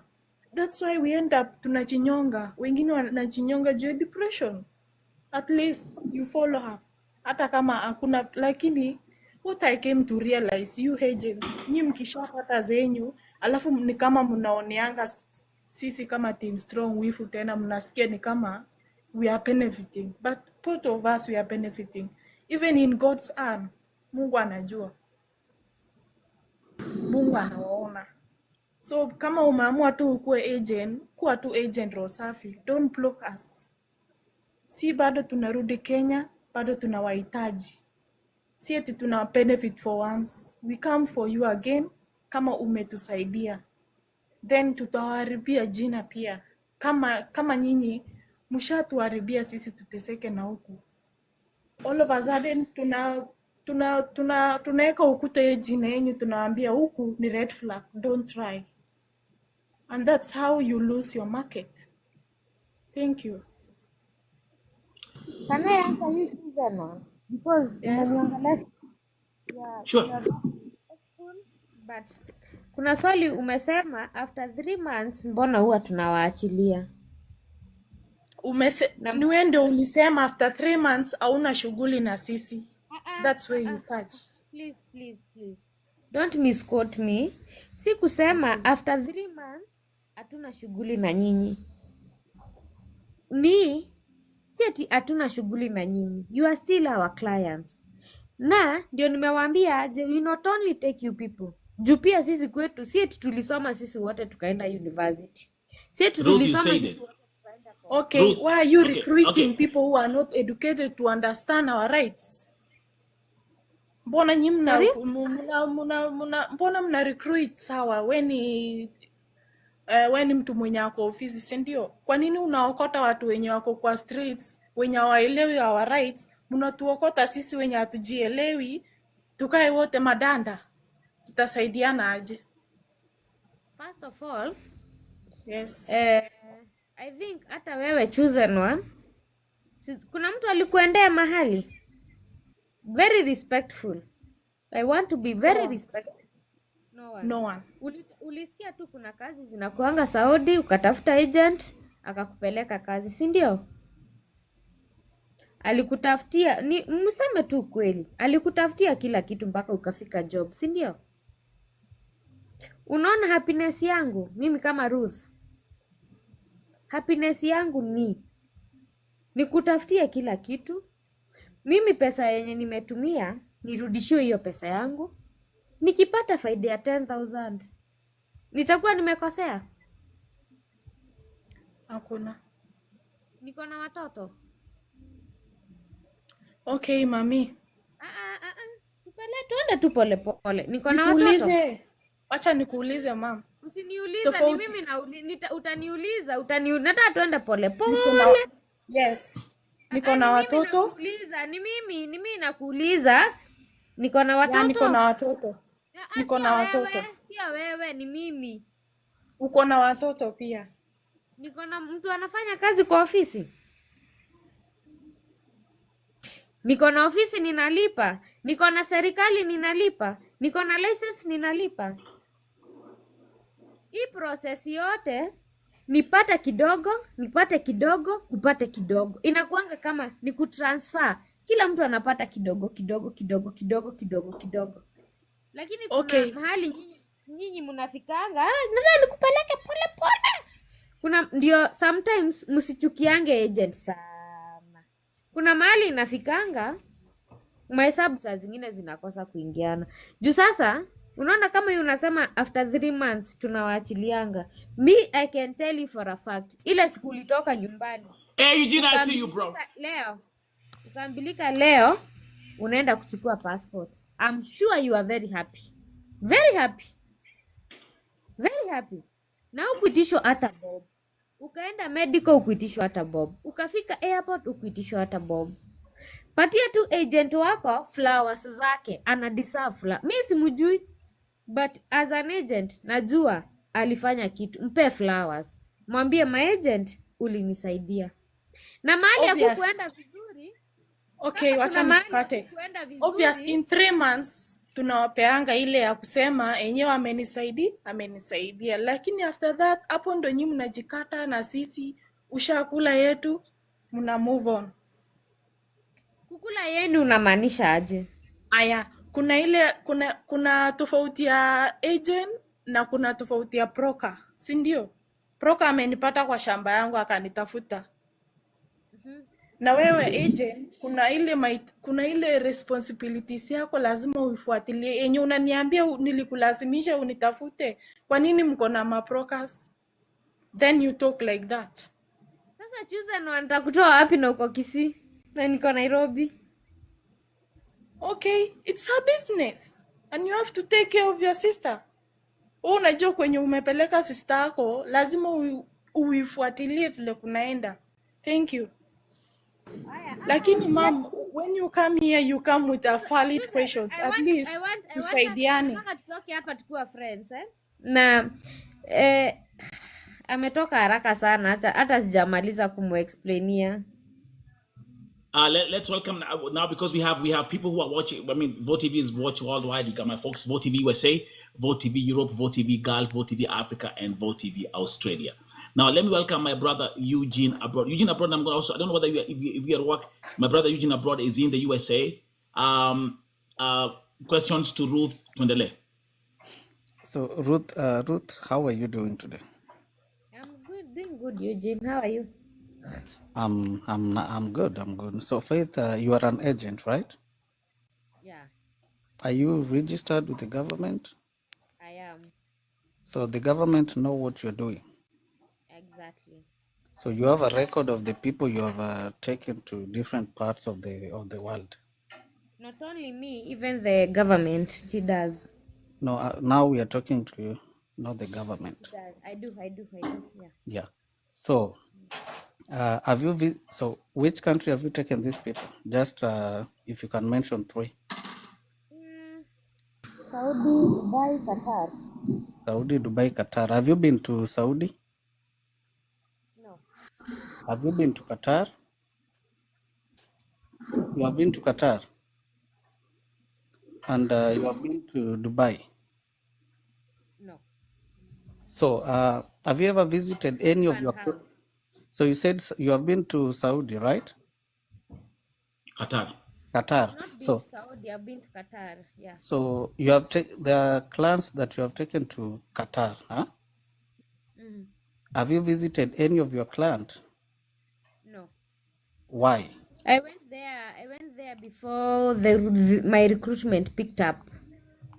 I went there before World Cup. So you went there before you started taking our girls or our people to Qatar, right? Yeah. And Eugene, by the way, just to add on what she's saying, she's actually even now gonna start taking people to Romania. Just FYI. Okay, And so she has I never have been to already Romania. applied for my Schengen. So tutakuja live vote nikiwa Schengen. okay, for taking people to Romania doesn't matter. What matters is the standard. What matters is the standard of people in Romania. If she has been there and she's taking people where she has been, you know, you can't take me to China. Same thing I said, but continue. You I want can't you, Ruth, and listen to all these different opinions. Let's continue. Yeah. You can't take I'm me to very China. open-minded, actually. You can't take me to China if you have never been to China and you don't know the kind of life and standard people are living there as workers. Fact. Okay. Facts. Yeah. So Ruth, let me ask you: if you see the girls that are coming up through the guest, what can you tell by their face? They look well-fed. They look. Well-fed. They look amazing. They look beautiful. They are beautiful girls. But they have this anger. They have this anger mostly directed to the agents, but They don't have they don't coming have from anger. themselves, because they don't look that they are suffering or anything. Let me They correct just you. have this intense anger. Let me correct you. They don't have anger. They are frustrated with the situation. Agencies like you didn't inform them earlier before they were took where they took them. Because I heard you mentioning wewe unakula 10 yako ukitengeneza 10, hiyo ni mbaya. You know, you can't compare somebody's life and somebody's mental health with 10,000 that you are making at the end of the day. Just for the correction, the husband clarified. The husband clarified how they get paid at the commission, and the husband said they make a profit of 20,000 per kadama that they take. Just for FYI, continue. So Vod, can you compare 20,000 with someone's life? I cannot even compare $1 billion with someone's mental health. Thank you. If you look at Faith, not Faith, but Ruth, she's very relaxed because she doesn't know what these ladies who always come here go through. Yes. She doesn't. Okay. And according to how she's answering these questions, for me, I'm not judging, but she doesn't care. What do you mean? I don't care. You don't care. You don't care, Ruth, what these ladies are going No, through. Eugene. The problem is, and this, I don't know what I can do for you people. Like, I wish someone somewhere. Is it easy to fight the agents that No. fight the government? No. That Okay, Faith, is there a way you are partnering with the government? Let's say maybe you and or your agency and the government has people on ground whom can go there, or maybe you can take these ladies to the, I don't know, wanawaita aje hao watu wanapelekewa wasichana wetu wanaenda kufanya kazi, and confirm to us Kadamas. that yeah, something of the sort, that our lady has been working there for 3 months and this is how she's doing. Because I heard you mentioning after 3 months shughuli yako na huyu msichana imeisha. I was down here. That part, actually, Eugene, thank you. I was actually waiting for you to come. To that part. Kwa hivyo, every kadama ambaye yuko Saudia, Ruth, thank you again. Ruth, I have to thank you on one hand because of being open. And now, do you understand why my inbox every day is full of distress messages? Because these kadamas, when they are in distress, hata wakipigia agent, it's 3 months, it's over. See to China, I have no power. You see the reason why you people we cannot hatuwezi saidiana because no, the way you are tunaweza saidiana. you see the way Nelson is saying is after 3 months there is nothing agent can do. But are you adding the question is what can the government do? But that Ruth, we've been here. Listen, all these people have been following you here since you started. Well, December, after 3 months, you have no power as an agent, Cindy. Because of why? Okay, whether it's because of the government, of the bilateral agreement, or what has been agreed between you and the company in Saudi. It is strictly because of the government. I don't have any power. And that's because the truth. There is nothing I can do to the Saudi people. That's the truth. I wish you people, instead of criticizing the agent, instead of fighting the agent, I wish you could reflect that energy. Let me ask you, to tell Ruth. them to add more labor attaches instead of fighting me. There is nothing. No, Ruth. Let me ask you. You as an agency, umepeleka huyu msichana Saudi. Huyu msichana, is there a way of her contacting you back that this is what I'm facing? Yeah, maybe through my phone. Through your phone. So if this lady is facing difficulties in her job place, are you in a position to withdraw this girl from that place? That is what I want to ask you. I am only in a position to communicate with the labor attaches in Saudi Arabia.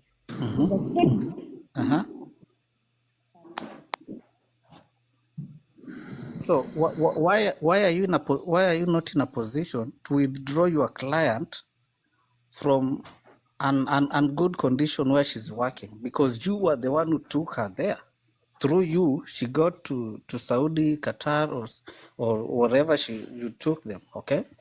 Why are you not in a position to just make a call? Listen. Why are you not in a position to just make a call and tell them, I need my girl withdrawn from that employee? I am in a position to make a call to the labor attaches in Saudi Arabia, but I am not in a position to make them react. I can call. We usually call the police. We usually call the labor attaches. We usually call the embassy. Okay, another question. React. Why are you not in a position to make them react? Because you have that power as an agent. Which power? Like, what can I do to make them react? Okay, so what do you always do to make them go to Saudi? Because they are from they are foreigners to that country. That we are given by the government.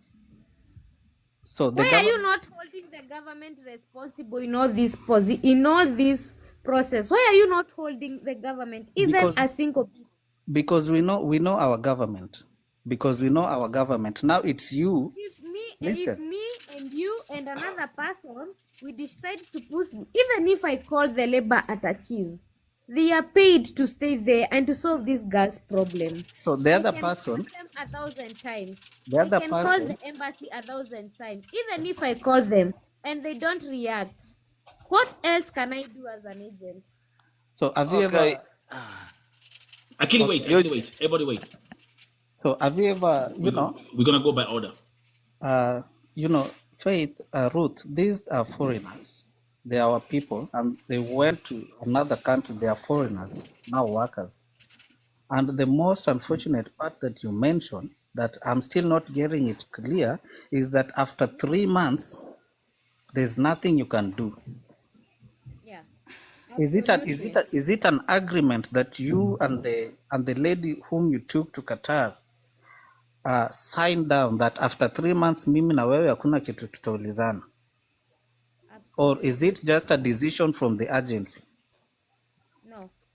You see, there is Do you tell? a bilateral. Let me answer. Woo, woo. I want to Go be ahead. very clear. And please, No, go ahead.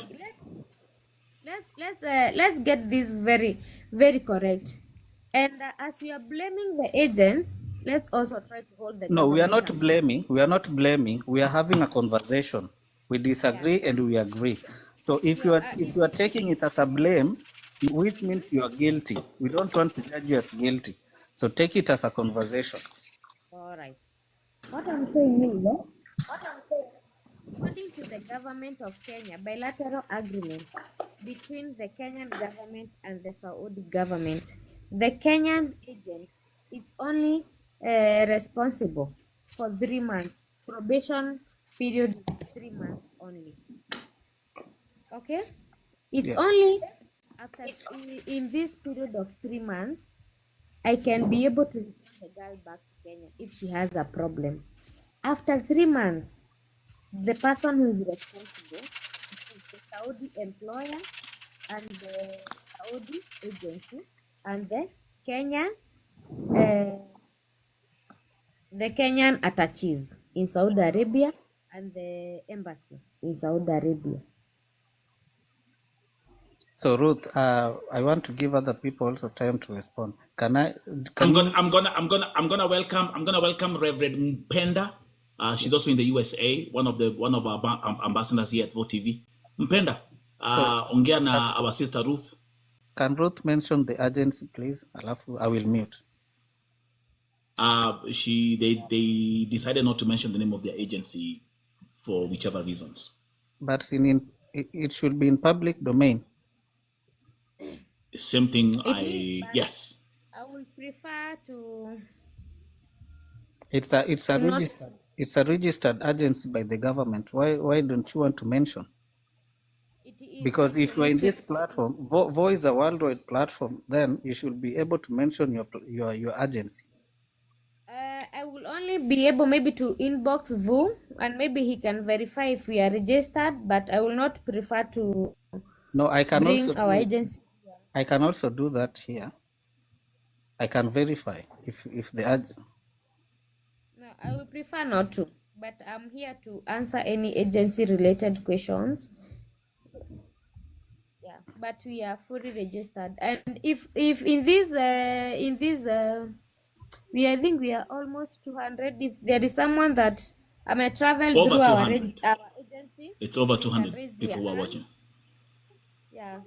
Okay. So Now let me welcome just a Eugene. minute. Ruth will inbox me that information, and I will check on the back end. And I operate in the light, and I operate in pure transparency. I would like you to tell the people, because Vote TV is a movement. Vote TV is the people. Vote TV is not Nelson Mike Medam Morioki. No, Vote TV is the people. But if that's what you decide, actually, you know what? Talk to me only. Don't even send me any information, because I want everything to. When you're going to be prepared to say that publicly, then you can say it's up to you. Let's go to Mpenda Pam as we go. Reverend, welcome. Thank you so much, Vote TV. I got discouraged a little bit. And the reason why I got frustrated is because I was getting pumped up. I was getting mad at every word the truth said. The reason being, Vo amebakia ndio agent ya watu ambao wanaenda Inje. Thank you very much. So pitiful. That's the And point. she said it. And she said that. Na amesema hivyo pia. Unajua? And she said that. So And she said that. yes, so the only thing ambayo inaniuma ni Vo amebadilika kukua, yeye ndio ana deal with the problems that you guys cause. Man, I hate to say that. I hate to say that. I hate to say that.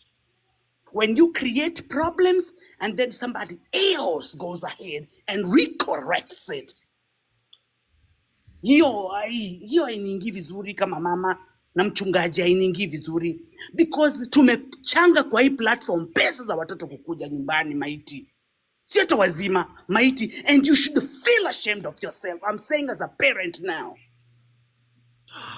you should feel ashamed of yourself if our government imetushinda. Sasa sisi tusaidiane wenyewe kwa wenyewe. And I'm not being petty, but every time Vo analia is somebody dead. Somebody dead, man. Somebody dead. When are we going to listen to these deaths? Mpaka siku gani tuambilieni tu hapa leo? Kama ni leo this year to deal nayo. But it shouldn't continue. Kwa sababu Waarabu, they know you are useless. They are using you. Lakini tukicome up with a solution that you agents mutaamua sit down na kusema you can't treat our people. They are under our hands, under our umbrella until further notice. Then watawaheshimu. Lakini mkiwapatia 3 months, wanawapatia matunda, wanawapatia mayai. 3 months ikiisha, ile mwezi wa 4 wanaanza kunyongwa. Wanaletwa nyumbani wamenyongwa.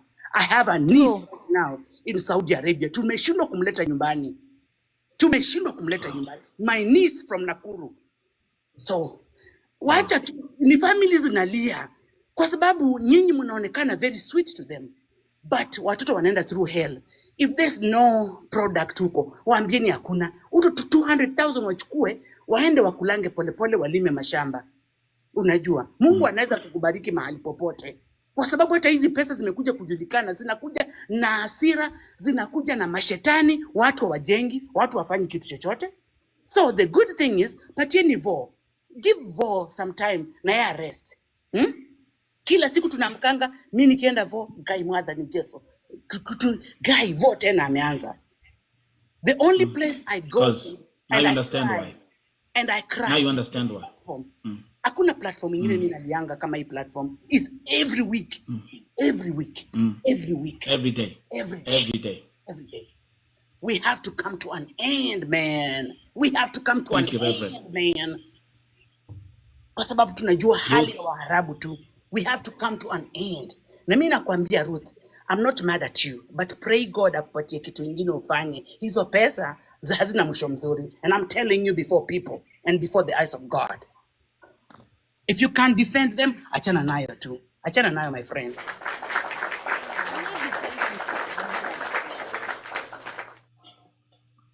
I am not defending them. I am not defending anybody. All we do as agents, even in our WhatsApp group, we only push for the government. Kwa sababu kama Msaudi hawezi kuja hapa Kenya ateswe. Akiteswa tu hivi, ataenda kwa embassy ya Saudi, aseme anateswa. Kwa nini wasichana wetu wakitesewa Saudi hawezi enda kwa Kenyan embassy wasikizwe? I wish you people you can understand us. The pain you have is the pain we usually have. But we don't have any power. Instead of castigating us, fighting us, cursing us. I'm not. I want to say something. I'm not cursing. No. I'm just saying. I'm just saying that if you can't do and help people out, achana tunayo, my friend. Wait. We believe as an industry, we have played a major role in the society. A very major role. But we are always downsided. Nobody sees the good side of the agents. Nobody. Everybody sees the negative side of the agents.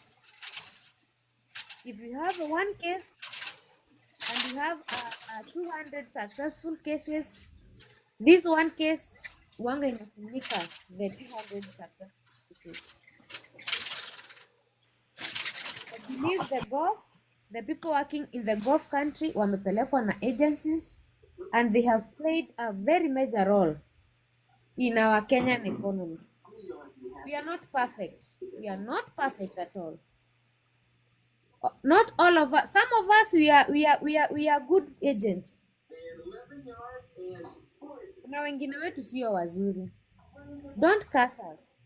I'm not Don't tell cursing us anybody, but unajua vifo vimeenda juu. Subiri. And the problem is, why do Have you you ever encountered the positive side of people working in the Gulf? listen? Has a mother. Wewe uko na roho ingine, mimi sijui kama uko na roho ya mama.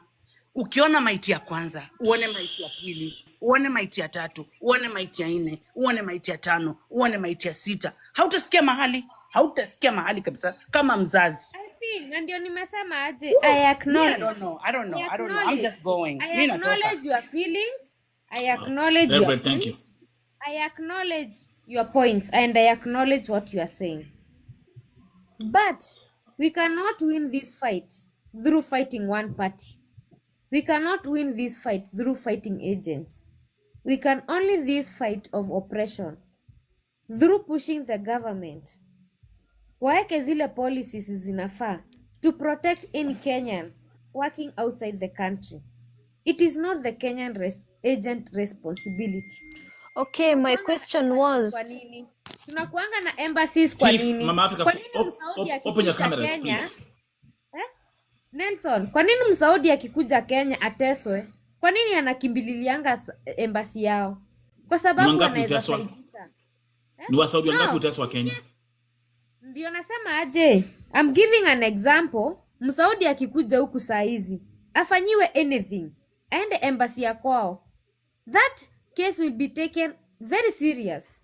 But Kwa nini Ruth, sisi you know, embassy zetu Ruth, let's be honest. hazitusaidii? Listen. You people, you like diverting their attention. Na sasa that's why we are never going to solve these problems because you are diverting this problem to the agent. Sasa mimi nitafanya aje? Tell me what you want as an agent to do. Ruth, kuna kitu kwa amesema. Sorry, kuna kitu Reverend amesema. Na I'm anatoka kwa nini? here. Wait. I just want to mention this. Nelson is here every day fixing problems that were caused by agents. Is that accurate? Wait a minute. It's not accurate. Have I ever taken any Kenyan to the Middle East? The problem is that problem was not caused by the agent. The problem was caused by the agent, the client, and the government. So let's actually expand that statement. Nelson is here fixing government fuck-ups. Nelson is here fixing agent fuck-ups because you have no power, right?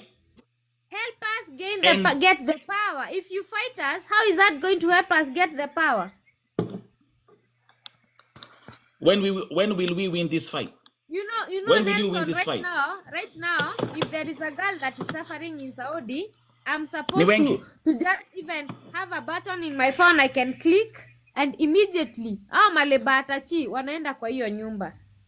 But That is you the don't power have. we need as the agents, but we don't Okay. have. So Thank you. fighting us, cursing us, telling us we should leave this job because da da da da da da da da da da. How is that helping?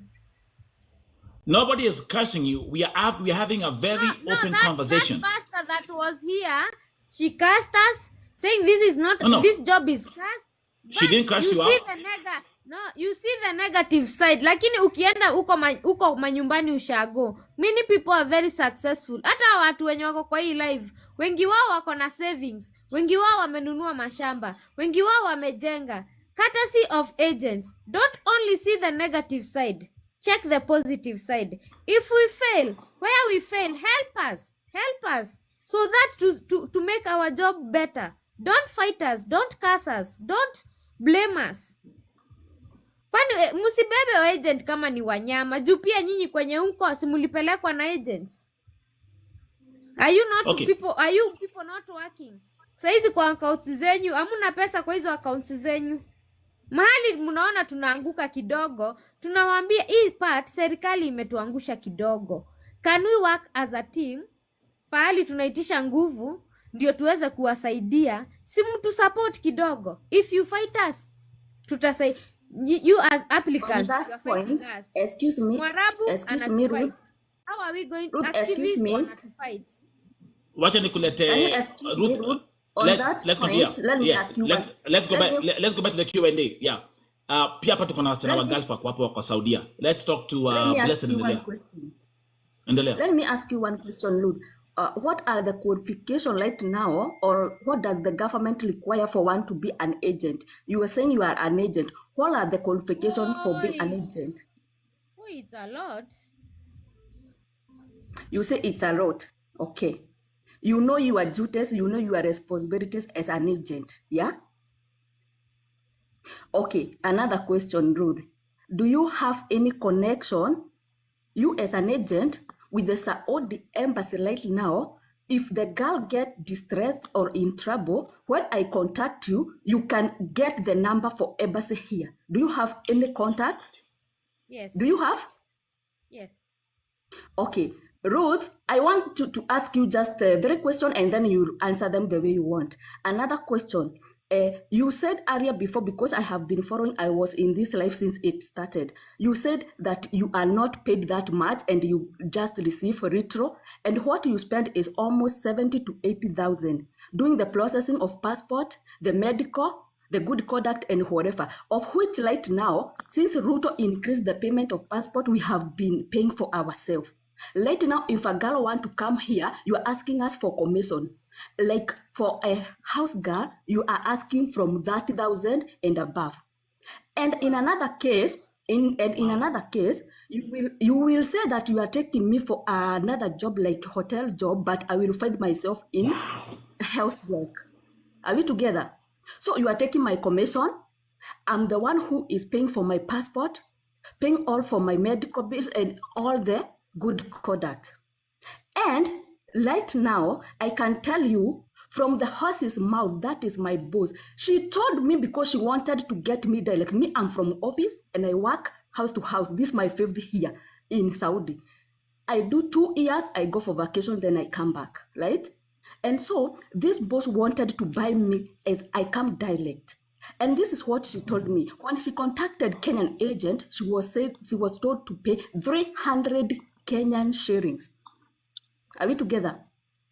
Yes, Out we are of together. 300 Kenya shillings, you spend 70 or 80. So hizo pesa zingine za juu, ukisema kidogo kidogo, ni nyinyi munakuranga. And one thing what I know, if a girl said she want to come back, the boss will call you and tell you to replace me with another person. Is that not what happens? That is the right, and that's what they do. He will call you and tell you, just set another girl so that I can release this one. Tuko na She cases got you nyingi with that sana one. hapa. Wasichana hufungiliwa, manake agent ameblock boss, ameblock msichana, hatuwezi wafikia. Na ni juu after hii miezi 3 ya probation umekuwa ukiongelelea. Umekuwa ukiongelelea hii miezi 3 ya probation. We know we are the care of the government of Kenya. When we came from Kenya, I have even the contract here in my bag right with me. 3 months, And the right? amount of money I read there, it was more than millions of Kenyan shillings. But by the end of my contract, 24 months, that is 2 years, what I get is just only 600,000. Because in a year, we are like getting 300K. It depends with the rate. If like now I'm being Your paid agent is a bad 1,000, agent. wait. Your agent is a bad agent. No, not about agent. I come with an office, not, okay, wait. Get my point. I get This your is what point. I'm telling you. Ruth, I've asked you 3 questions and then we'll go back and you start answering one by one. First of all, I asked you, do you receive this money or she was lying to me? Hali mnaona tunaanguka kidogo, tunawaambia hii part serikali imetuangusha kidogo. Can we work as a team? Pahali tunaitisha nguvu ndio tuweze kuwasaidia, si mtu support kidogo. If you fight us, tutasai you as On applicants, you are that fighting point, us. excuse me, Mwarabu excuse me, anatufight. Ruth. How are we going Ruth, excuse activists me. wanatufight? Wacha Can you nikulete excuse me, Ruth. Ruth? On that let's continue. point, let me Yeah, ask you let's go let back. me Let's go back to the Q&A. Yeah. Pia hapa tuko na wasichana wa let me Gulf wako hapo wako Saudia. Let's talk to let me ask Blessed. you one Endelea. question. Endelea. Let me ask you one question, Ruth. What are the qualifications right now, or what does the government require for one to be an agent? You were saying you are an agent. What are the qualifications for being an Oi, agent? it's a lot. You say it's a lot. Okay. You know your duties, you know your responsibilities as an agent. Yeah? Okay. Another question, Ruth. Do you have any connection, you as an agent, with the Saudi embassy right now? If the girl get distressed or in trouble, when I contact you, you can get the number for embassy here. Do you have any contact? Yes. Do you have? Yes. Okay. Ruth, I want to ask you just 3 questions and then you answer them the way you want. Another question. You said earlier before, because I have been following, I was in this life since it started. You said that you are not paid that much and you just receive retro, and what you spend is almost 70 to 80,000 doing the processing of passport, the medical, the good conduct, and whatever. Of which right now, since Ruto increased the payment of passport, we have been paying for ourselves. Right now, if a girl want to come here, you are asking us for commission. Like for a house girl, you are asking from 30,000 and above. And in another case, in another case, you will say that you are taking me for another job like hotel job, but I will find myself in house work. Are we together? So you are taking my commission. I'm the one who is paying for my passport, paying all for my medical bill and all the good conduct. And right now, I can tell you from the horse's mouth, that is my boss. She told me because she wanted to get me direct. Me, I'm from office and I work house to house. This is my fifth year in Saudi. I do 2 years, I go for vacation, then I come back, right? And so this boss wanted to buy me as I come direct. And this is what she told me. When she contacted Kenyan agent, she was told to pay 300 Kenyan shillings. Are we together? Yes, Out we are of together. 300 Kenya shillings, you spend 70 or 80. So hizo pesa zingine za juu, ukisema kidogo kidogo, ni nyinyi munakuranga. And one thing what I know, if a girl said she want to come back, the boss will call you and tell you to replace me with another person. Is that not what happens? That is the right, and that's what they do. He will call you and tell you, just get another girl so that I can release this one. Tuko na She cases got you mingi with that sana one. hapa. Wasichana hufungiliwa, manake agent ameblock boss, ameblock msichana, hatuwezi wafikia. Na ni juu after hii miezi 3 ya probation umekuwa ukiongelelea. Umekuwa ukiongelelea hii miezi 3 ya probation. We know we are the care of the government of Kenya. When we came from Kenya, I have even the contract here in my bag right with me. For 3 months, And the right? amount of money I read there, it was more than millions of Kenyan shillings. But by the end of my contract, 24 months, that is 2 years, what I get is just only 600,000. Because in a year, we are like getting 300K. It depends with the rate. If like now I'm being Your paid agent is a bad 1,000, agent. wait, Your agent is a bad agent. No, not about agent. I come with an office, not, okay, wait.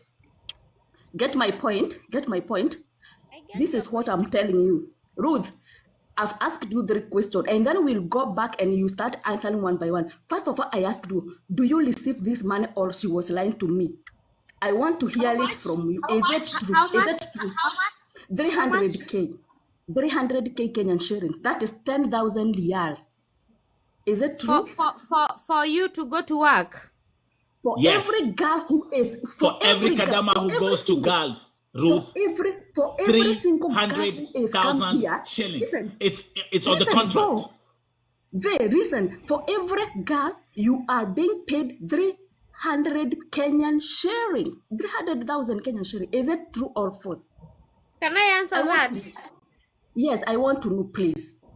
I want to answer you not only out of hearsays, but only through a contract. There is a contract that called Nani knows, Nelson knows. a system called Musaned. That Musaned, it has an agreement between the Saudi office and the Kenyan office. It is not 300, my darling. It's not 300. It's how much? Tell me how much. I'm not going to tell you, but it is not 300. Wait. Start there. Be open. Wait. I wanted I'm not also going to to know. be open. Wait. Don't cut me. Don't If Ruth, you're cut me. not you're not open, why mentioning the should name you of be your here? company. You're not Okay. mentioning the amount. You're not being transparent with Wait. these questions, and you Wait. expect people to Ruth. believe you.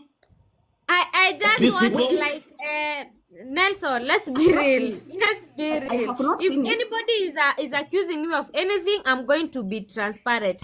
But these are drilling questions. These are a No. bit personal. So Listen. Why should I'm they telling be you, personal? Wait. Be open. Ruth, I wanted to know whether Ruth, mimi nilikuwa nataka kujua kama kafiri wangu huwa ananidanganya ama ni ukweli. Thank you, Listen. Blessed. Thank you, Blessed, by the way. Nani, Thank you, Blessed, by the way. blessed. Wait, Ruth. Blessed. Please. Blessed, ngoja. We are not arguing. Nataka Listen to me. uniambie aje, Blessed. Listen to me. I finished. This is what she told me. Instead of getting a girl from Kenya, listen what they told us. And in fact, they say instead of getting a girl from Kenya, she would rather prefer to get one from Philippines. Why? Because when she does my valuation, I'm more worthy. More money to get one girl from Kenya, that is 300K. From Philippines, she will spend about 18 Until to you got some noise, 20,000. but wait. You know, that was her explanation. From Philippines, she will get a girl with 18 to 20K. That was first boss. Then I go to another house. Me, I do move house to house. So far, I have so many houses I've moved. In another case, I worked for that madam for 6 months, and she got interested with my work, and then she decided to ask me one day whether I can go exit from the company. I go with the exit and then come back direct, and then I decided to play a fair game with her, and I asked her, if you pay me more, if you add more me salary than what I'm getting from the office, yes, I will do. But I was just wanted to know what he is running in his mind. Listen to what he told After me. how many He months? first called my office. Listen, he first called my After how office. many months? 6 months I was working in her house. He called my office and he wanted to buy me. And then the office asked for money, and she was told 30,000. And I was already almost finishing my contract of 2 years with the company. Tell me why you are denying. That's why I wanted to know. Sasa ni wewe agent mwenzangu wa Mkenya unanidanganya kama ni kafiri, nitaamini nani? Sasa my dear, acha nikuulize. Acha tu nikuulize. Acha nikuulize tu swali nzuri kabisa. Haki saa zingine mnatuchukianga bure. Sasa umemaliza 6 months. Kabisa. Ofisi not a anataka matter. Be ofisi. serious. La, sijasema I'm nimemaliza. serious. Nilikuwa nimebakisha 6 months nimalize contract. That's why alikuwa anataka niende na exit ndio nirudi. Acha Me, I've been nikuulize here for my 5 dear. years, not 6 months, my dear. Acha nikuulize. Hii time yote ni contract unamaliza. Kabisa. Na hata hakuna mali agent wako umenitajia. Agent wangu akasema. Hii mambo yote. Goja. Swali zilikuwa kwanza kama hiyo pesa, juu ulikuwa unakata hakuna pesa mnapokeanga. Swali ya kwanza ilikuwa mnalipangwa 300K. Goja. Sisi my dear, mimi sitawadanganya. Sita nijibu. Agent, kama uko na connection yoyote nikipatwa na shida mimi nikupigie, unaweza nipa hizo namba. In fact, me as a Kadama nimejishughulisha, niko na namba zote za huku. Even that namba zenye ulikuwa unasema ati za human labor, I have that one for embassy. Mimi kwanza mwenyewe sai nikihitaji usaidizi. Do they help? Yeah, nikihitaji. That's not a question for you to ask. Wewe unatakana ujibu hiyo. Ati mko na chuki na sisi wewe. I'm just asking a question. I might even need these numbers. Do they help these girls? Wait, let's go through. Nikuambia nilizipata aje na kwa nini nilizipata na kuriada aje. Mimi agent mwenye nilikuja na yeye since 2020 corona vile ilisha nikaingia Saudi. Walai mpaka siku ya kwanza yenye mimi nilimtext hi, hakujibu. Na ni salamu. lakini kuna broker mwenye aliniconnect na yeye, na huyu broker sana sana sisi tukipata shida, our mabroker ndio they reach out to our families, not you agent. You call yourself agent, not you. I respect my broker. She even call me. She asked me, how are you doing? Huwa tunaongea like everything I want. Na mimi nikipata hata msichana, I better connect her to broker. Akuja sasa kama kuna kitu anakuranga wakule. Siwezi mpea namba ya agent direct. So, listen, agent, mimi siwapigi. Na Ruth uache kutuona kama tunawapiga, but we are talking the truth. Lakini Tuelewane. hata nikuuliza Blessed. Hata nikuuliza Blessed. Unaona broker? Hata nikuuliza Blessed. Blessed kidogo tu. Kuja na Kidogo tu. mashida. Just a minute. Umesema broker wako anafikianga agent wako. Si ndio? No, Huyo ni mimi. broker wako. Mimi. Huyo umesema broker wako Tunaongeanga na yeye. anafikianga if you have a problem anafikia agent wako, si ndio? But ukasema sisi kama agent We, don't put words in my mouth, please. Don't put my words. Ama naongea haraka hunielewi, hunishiki. Mimi nimesema je, if unisikize. you're not, kama utaendelea Agent, kuniongelesha hivyo, I'm not going to have this conversation. Be polite kwa sababu I'm very polite. wacha nikwambie, you better change your attitude kama wewe Thank ndio you. umekuja ukatuambia wewe ni agent. Please.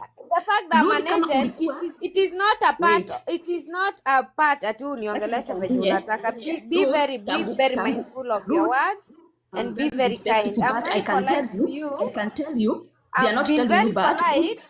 Ruth, umekuwa huku kama mimi vile nilikuwa, ukaamua utaenda kuanza kazi ya uagent And talk ukijua to me vizuri nicely. zile mambo tunapitianga, lakini ulikuwa Qatar. Qatar is a free country. We are talking of Saudi.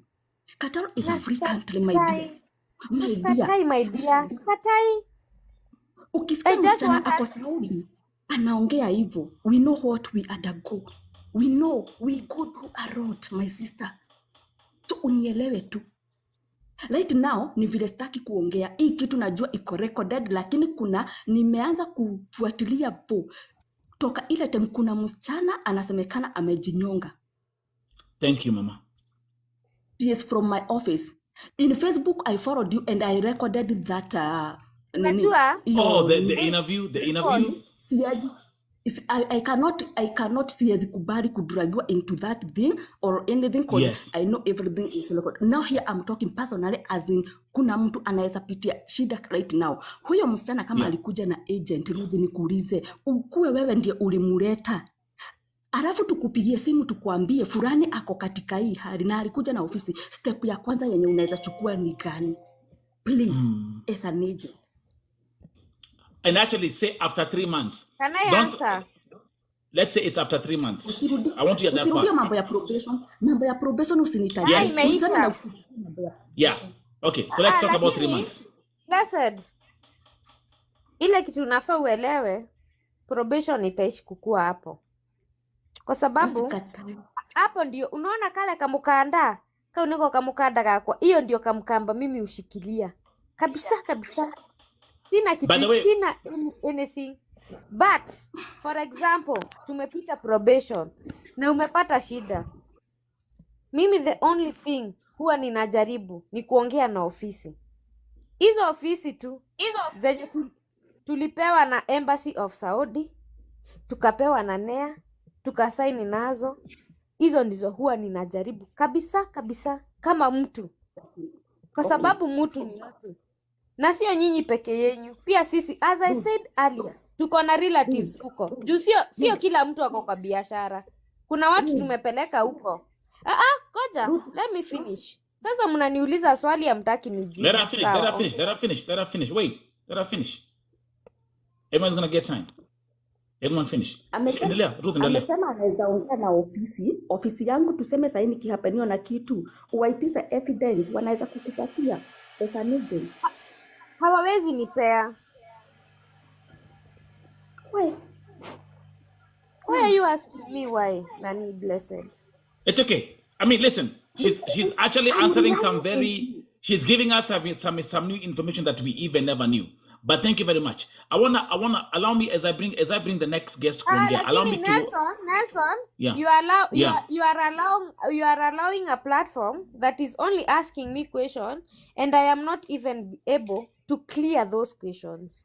No, go Maswali ahead. Talk. kama huyo mwenye, like the pastor that was here ameongea akasema our job is cast na akaenda. I was not even able to clear our name.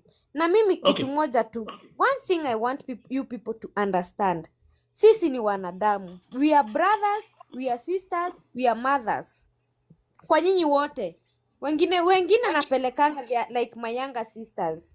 Hakuna agent anakutoanga hapa, and I can promise you hakuna agent anakutoanga hapa ati akupeleke ukateswe. No matter the 3 months we still try, but ile kitu nikiwaambia hiyo probation ya 3 months ninamaanisha aje?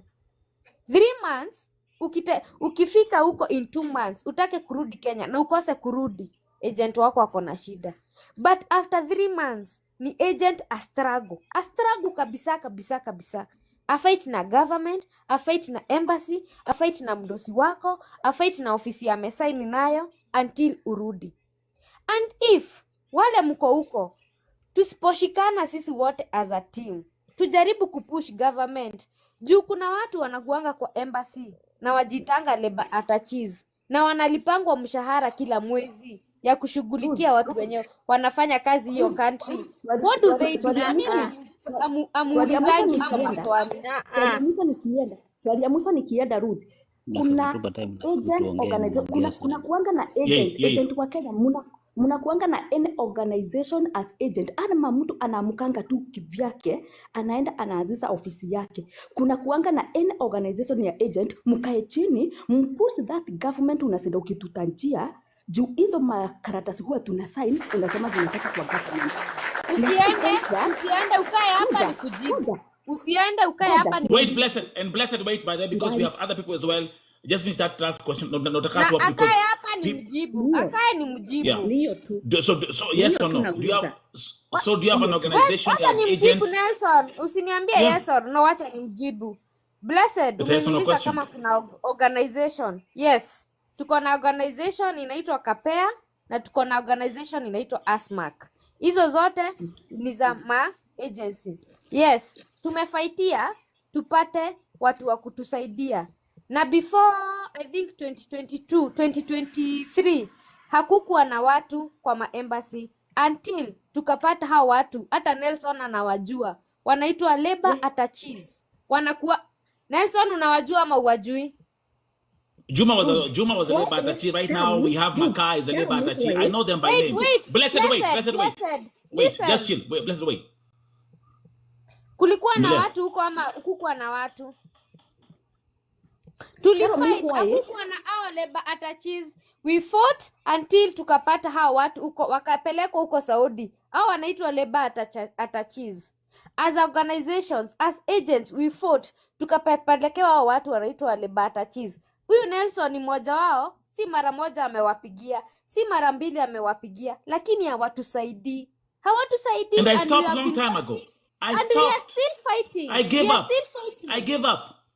So mtu kama mimi hata kupigia labor attaché doesn't help. What do you think of a Kadama? Number one, kumbuka number one. Huyu Kadama akona namba ya Kenya, namba ya Saudia. 80% of these Kadamas don't have a Saudi number. They only have a Kenyan number. I wanted to answer Blessed. She asked about association. I told her we have two. Thank you for explaining that. Because of this association, we got we have two association, and because of these two association, tulituma hizo maleba attaches kila mahali. Wanasaidia na nini? Hawatusaidii. They are supposed to be our helpers. They are supposed to be our helpers as agents. Kwa sababu mimi place kama Qatar napeleka wasichana kama 200. Na kuna wengine huku bado chini wananingojea bado. I need help. There's one thing I would like to say, and I'm going to give wakiwa Ruth huko the Saudi, credit. kuna wengine wako Kenya. Kuna kitu Ruth umesema hapa, and I'm going to give you, so ulikuwa Wacha msitupige sana. kuna kitu Ruth, msitupiga. zile kuna vitu Ruth amesema hapa, and that's why I still appreciate her for coming here. Kuna hata apart, this is the first time I'm seeing an agent sitting here and complimenting me for my work. This is an agent pia amesema hata kuna time wao wenyewe wakipigia Warabu simu walete kivichwa, wanawambianga we'll go to Vote TV. She said that. It's on record. For you to understand, Na before I you tried. even threaten them, before Yeah, unaona vu, you see like yeah. our agency saizi kuna Waarabu tuliwapelekea wasichana hawajatulipa hao wasichana, tumewaambia fanyeni hivi, sisi hata msitulipe, tokeni kwa system yetu ya Musaned, tutafute ofisi nyingine tusaini na wao. Wamekataa. Tumeandikia Musaned barua. Musaned is a system ile inakuanga imejoin Saudi na Kenya, tukawaambia tokeni kwa system yetu, basi tuongeze ofisi nyingine. Wamekatalia kwa hiyo ofisi. Hao ni agent to agent. Wamekataa kutulipa na wamekataa kutoka kwa Musaned. Na mimi ni agent. If mimi mwenyewe wananidhulumu as an agent na sina hata barua moja naweza nikaandikia hivi government niambie, please government, this and this office inanidhulumu, tafadhali watoeni kwa system yangu, nitafute ofisi nyingine mzuri naweza nikafanya kazi na wao, muwatoe kwa hii system yangu. I don't have that platform. Sometimes huwa tunajaribu, Nelson. We are not inhuman. We are not. Pia sisi wenyewe tunadhulumiwa. Ruth, I Na carry. ni venye najua kuna maagent wengi wanaweza kuja kwa hii live waongee, Yes, but hawana courage. that's We right. are also suffering. I know. That's why I respect you for coming here. And also, thank you for making it very clear today that nyinyi ambao mko hapa understand ile mzigo huwa nimebeba. I carry a lot of weight. But thank you very much. Because at the end of the day, even as much as the government has let us down, and even as much as some of these agents are crooks, we still have the government in heaven. Let me give you an example. Tuko na kesi ya Cynthia Kirubo. Let me give you a good example. Blessed kwa sababu alikufa last week. You went with the same company. Just because Vote TV nimeaddress hiyo kesi hapa na nimeleta familia ya Cynthia Kirubo hapa. Jana the Kenyan agent traveled to Dubai yesterday. So whatever Vote TV is pushing, at least there's an impact. I'm not the government. I'm just a regular individual like you. I'm a human activist who has influence. And you are playing a very major role. A major role. You see where I'm coming from? So at the end of the day, I want, even as much as we're having this conversation, a lot of things have come to light. I want us to be driven towards a point where we say, how are we going to get a solution for our sisters? Leo tumeambiwa, and Ruth, thank you for also clarifying that. Tumesema after 90 days, these people, they are locked up in an agreement with the government that doesn't give them any power to take care of you after 90 days. They try, they will fail.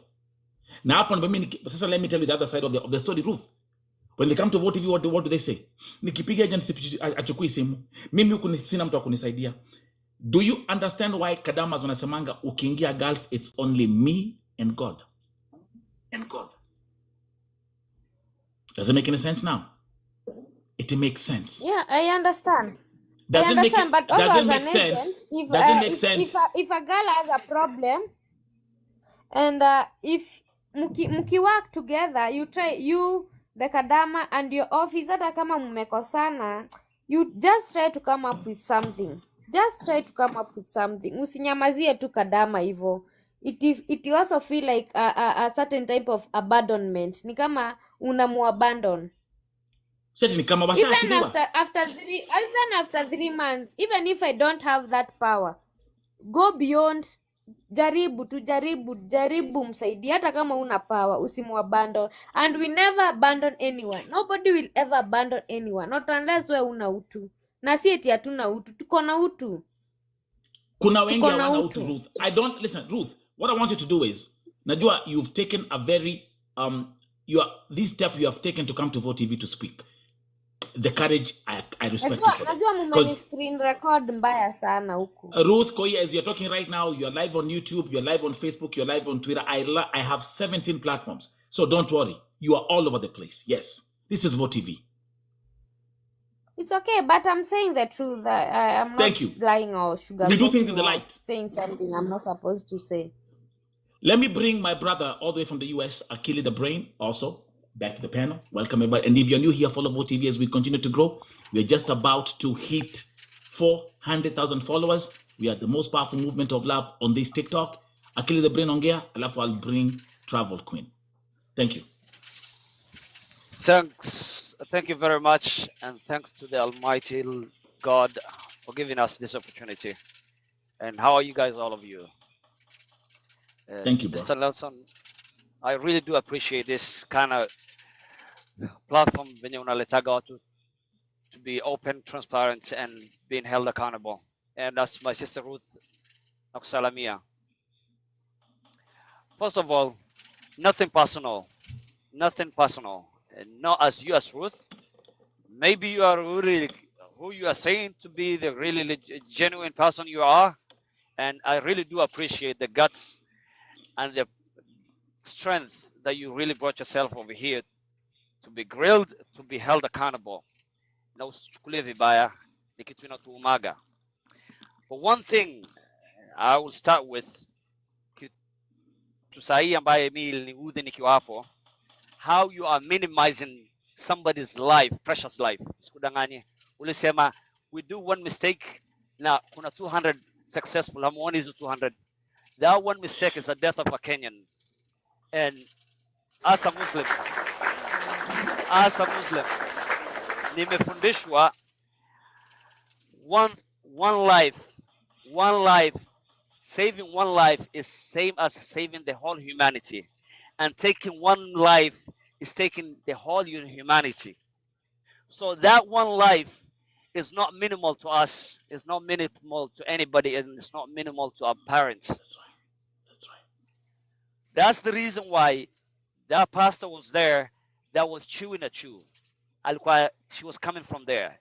If you can really collect yourself and try to understand her. Can I please, before we proceed, can I make that clear? Go ahead. Yeah, what I meant, I did not mean like an issue, a case of death. I meant there might be a misunderstanding between one girl and her sponsor that may need that urgent solution. I did not mean death. I will never ever belittle any human life. I did not mean that. I said there are so many successful cases that we have achieved that many people they look down upon that. I did not mean like And anybody who has died. I meant like maybe a little misunderstanding here and there between the girl and the boss. But I will never, ever, and it's ever not only belittle human and life. thank you very much. And it's not only death, I there's don't also remember even having a discussion about death because human life, they will never have any argument or any comparison when it comes to human life. If I ever said that, I would wish to withdraw that statement, but I don't remember saying anything to do with death. If I only remember, it was just maybe a little misunderstanding between the girl and the boss. But okay. when it Thank you. comes to death or a serious suffering, I will never do that. Okay, thank you very much. Kuna watu wengi wanatongoja. So first of all, watu wengi wakikuja sahii wanasikiliza na wenye wanapanda, the majority think the biggest thing in our head kwanza ni hiyo death, the tortures na hizo shida zote za kuteswa. That is in our head. It's not only like a mfanyakazi amezozana na boss wake. It's not as little as that. What's in our mind, our heart, that's what we speak it. Moving on from that. Well, unasema it's the government. Well, for one thing, I will agree with you, but this is the question to you. If that government was really stable, if that government was really good government, tusingekuwa hapa. Wewe usingekuwa unapeleka wasichana huko. If that government was really good to be held accountable. So that government to us is really trash. To us, it does not do anything. To us, it means nothing. So I'm gonna leave it there. That government part ambayo unajaribu kuwekelea. Yet nabaki na wewe hapa. Wewe as an agent, you do get a commission, whether it's small, whether it's big. It does not matter to me. And if I give you a good example, a good scenario, I, as a passenger, naweza nikaitisha Uber. Uber is the agent. Then they will send a driver. That's the kadama. If I mistreat that driver, nikianza kumtukana ni mtusi, that driver has the right to drop me off anywhere, can walk away from me. Yet, nikienda ataongea na the Uber company, which is the agent, ataambia huyu mse, this client ananisumbua. I cannot do business with him. I'm shutting him off, I'm cutting him off, I'm drop. And they do stand and support their driver. So they do get a commission. Uber gets commission, and that driver gets paid. So you as the agency right now, you taking somebody's blood, you taking somebody's money, umechukua pesa zake, ulimpeleka huko. You did not take them for free. Haukumpeleka huko free. So with that money that you took, you are responsible for his safety, for his well-being. He has the right, akisumbuliwa akupate na umtoe kwa shida, lakini ukuje unirudie uniambie mimi sina uwezo, lakini ulikuwa na ile uwezo kumpeleka huko na kuchukua pesa zake, which is not really something I'm making up to you, na it's not something that nakuwekelea. Can I answer that also before we proceed? Thank you Sure. very much. Go ahead. Yeah, you are saying you have given the example of the Uber driver, but before mimi nichukue anybody from this country who anapita JKIA, we go through a lot of paperwork and we usually get the assurance from the government. It is not once, it is not twice that the government has had a meeting with the Saudi Sheikh. I think you people, you follow the government on social media. It is not the first time. They assure us of safety, not once. I know you people, you follow the government on social media. It is not once that they have met with the Saudi Sheikh. They have had an agreement. They have discussed the safety of the Kenyans working in Saudi Arabia. So me, I'm just a driver. So No, when I you take know the driver. jobs there, You are the agent. me You are when the I agent. take You take it. jobs there, Skizane, tafadhali. You are the agent. You getting commissions, right? You are ndogo iwe kubwa. I don't really care about that money you're making. You do get commissions, right? Kupeleka okay, wako. let's say I get the commission that I get, but Okay, you do.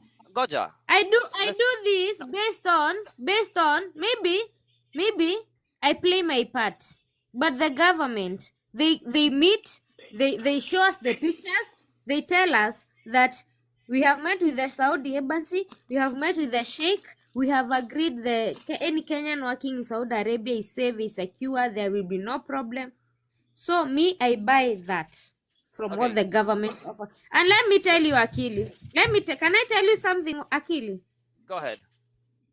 Do you know you cannot take a worker in Saudi without government approval? Right. You cannot be So just like from nowhere, just come from nowhere and start saying, I will take you to Saudi. You have to have so many, not only one government approval, but 4 government approval. Maybe we can take the responsibility of the government lie to us that they are going to take care of our people. They are going to take Let me care ask of you a our question. girls. Do the Saudi Skiza, do the Saudi law, those Saudi government ambao unasema that embassy, they do bring a list wana tunataka watu fulani sio? This is how much No, we need people, this is how many. they don't. Okay, how do they come to you? Okay, nyinyi ni tu ndo mnawapelekaga watu tu hata mjuu penye mnapeleka ama ni wao ndo wanasemaga we have this vacancy tunataka hawa watu? No, I How think do these Nelson people knows get better. taken?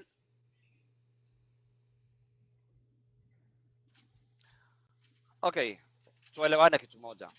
One thing nataka kujua, hao wasichana wakitolewa Kenya, do you guys take them through? Mnaweza mpeleka msichana mgonjwa Saudia, mnaweza mkamsend huko? Do you guys do that? Mnaweza No, mkapeleka mtu ambaye hajiwezi, mlemavu ambaye hawezi kazi? no, Can you guys take them there? No. no, Na absolutely. ni nini? Okay, no, okay, mtu mgonjwa nani amewakataza? What guidelines ambayo inawasimamisha msimpeleke mtu mgonjwa huko? Nani amewaambia mwezi mkapeleka? They go through a medical checkup through Saudi recommended hospitals. Okay, but ni wao ndo wana demand waletewa watu healthy sio? Yeah. Why don't you guys demand pia watu wetu wakienda huko wasiteswe? Because you cannot take somebody over there who's sick. Mbona mtu wako usidemand pia mimi I will bring somebody that's healthy, but to the thing when you listen nimeleta mtu healthy. My person asiteswe. My person asiuawe. Mbona msiweke condition? What kind of policies do you have? We Measurements? have, and Let me finish. yeah. Let me finish. Okay. What Okay. what policies, if you guys have, what policies, what measurement do you guys have? One of your people ambaye mmewapeleka huko akipelekwa huko ateswe, what precaution, what steps do you guys take? Na usiniambie mimi napigaga simu kwa ofisi na siwezi fanya zaidi ya hiyo. Lazima kuwe na Yeah. mkataba.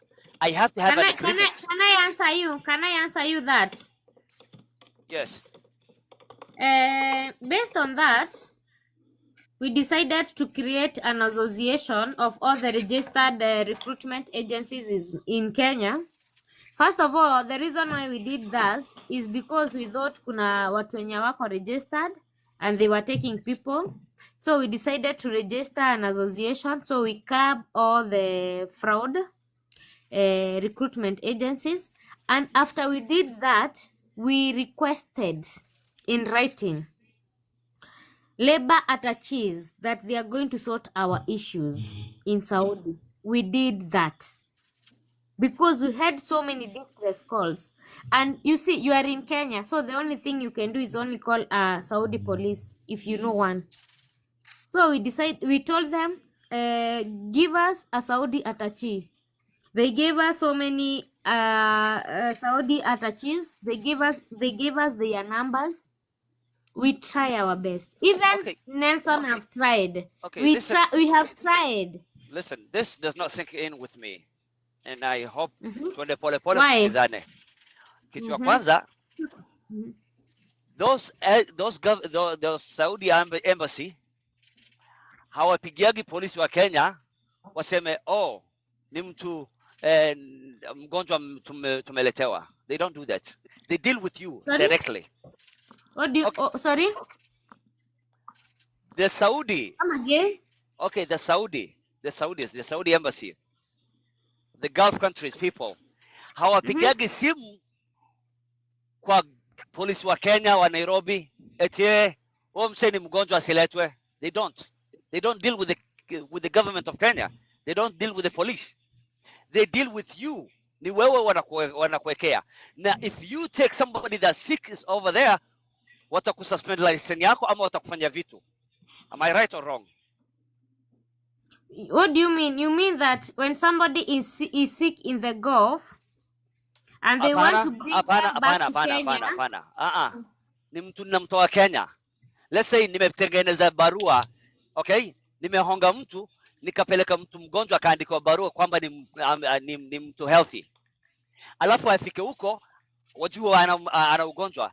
They're not gonna call the Kenyan police be like mulitutumia mtu mgonjwa. they will call you, they will hold you accountable. Ni wewe license deal yako na license zako wata revoke. Na deal Why would you peleka watu kwa.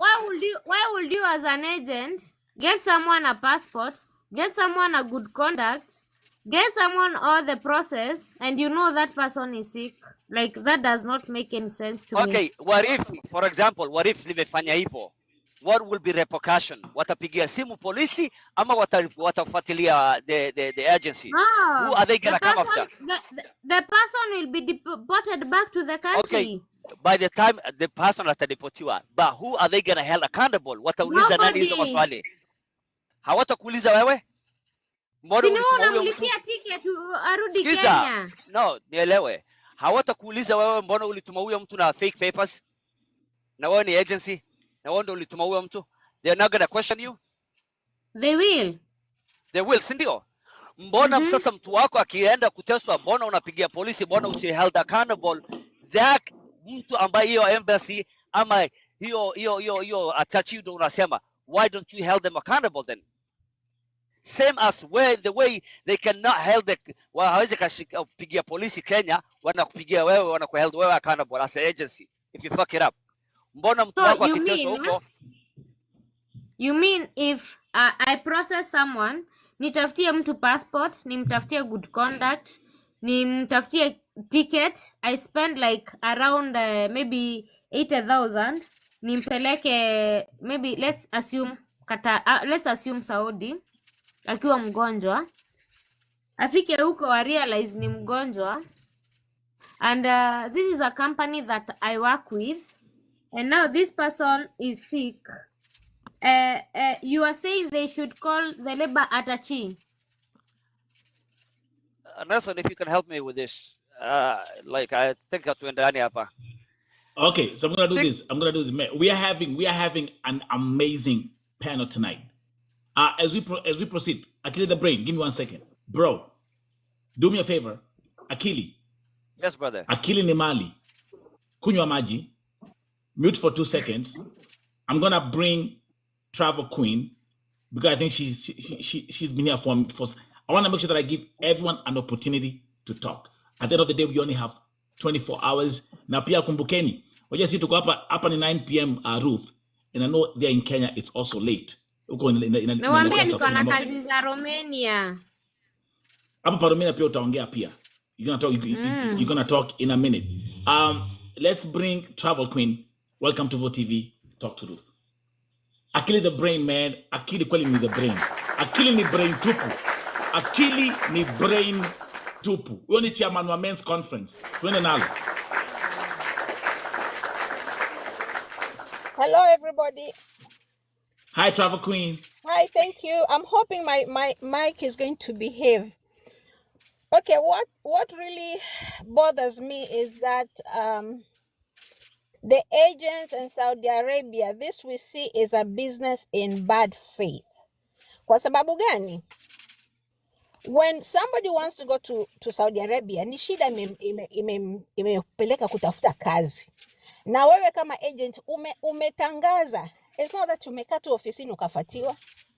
When this person comes to you, they depend on you.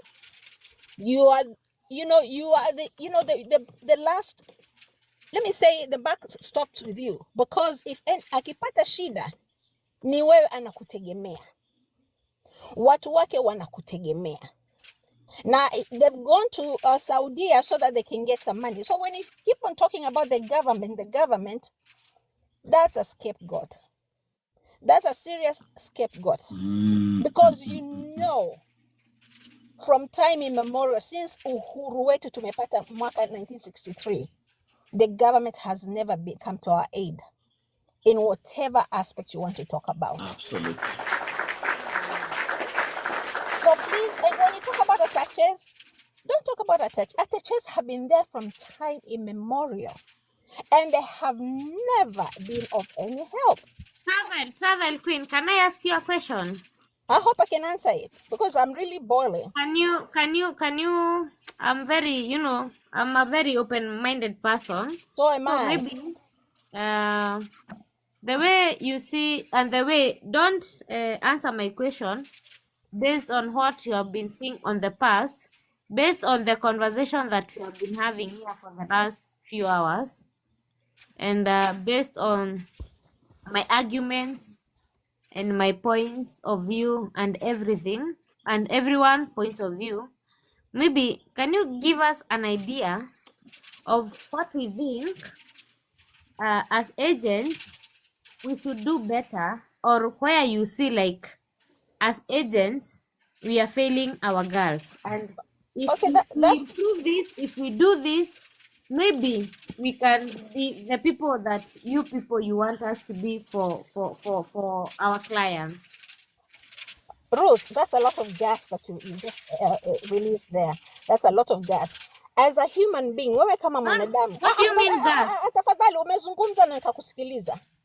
Kama binadamu unaelewa kazi yako, na kazi yako ni kwamba una watu ambao wanahitaji kwenda kufanya kazi. Wakiwa kule, wewe unajua kabisa kwamba wakipata matatizo, wewe ndio tegemeo lao. So hakuna mtu mwingine. You're not giving Kwa me hiyo, the no, no, no, answers no, that no, no, I've no, let me asked finish. you. Kwa You're hiyo, telling me kama about if you gas. really First want, of all, you are very being disrespectful telling me so about are gas. you, I've so not are you, you're interrupting me. Mbona unanikatia No. katikati ya mazungumzo I've yangu? been very respectful. Na nashinda hapa Let me nikiwaambia finish, then mimi you can ninawaadress answer na me. heshima, address me Na with wewe respect. naomba uniheshimu. Kwa hiyo Mimi wakati nimekuambia mambo ya gas. sasa, kwa nini unanikatia katikati? Hiyo statement Kwa yangu nini? Na nimekuuliza. Kuna sitairudisha. mahali Kama ukitaka nimekudisrespect. muniteremshe, ukitaka uniteremshe, lakini nakwambia ule ukweli, kuna uchungu wa watoto ambao wamefariki. Sasa Na mimi mimi nazungumza kama nakuuliza, mzazi, mimi nazungumza kama mzazi, and I nimekuongelesha know vizuri somebody na came back. heshima, unaniambia niko na gas. Heshima gani? Ungekuwa umefanya heshima, ungekuwa unatuambia ukweli.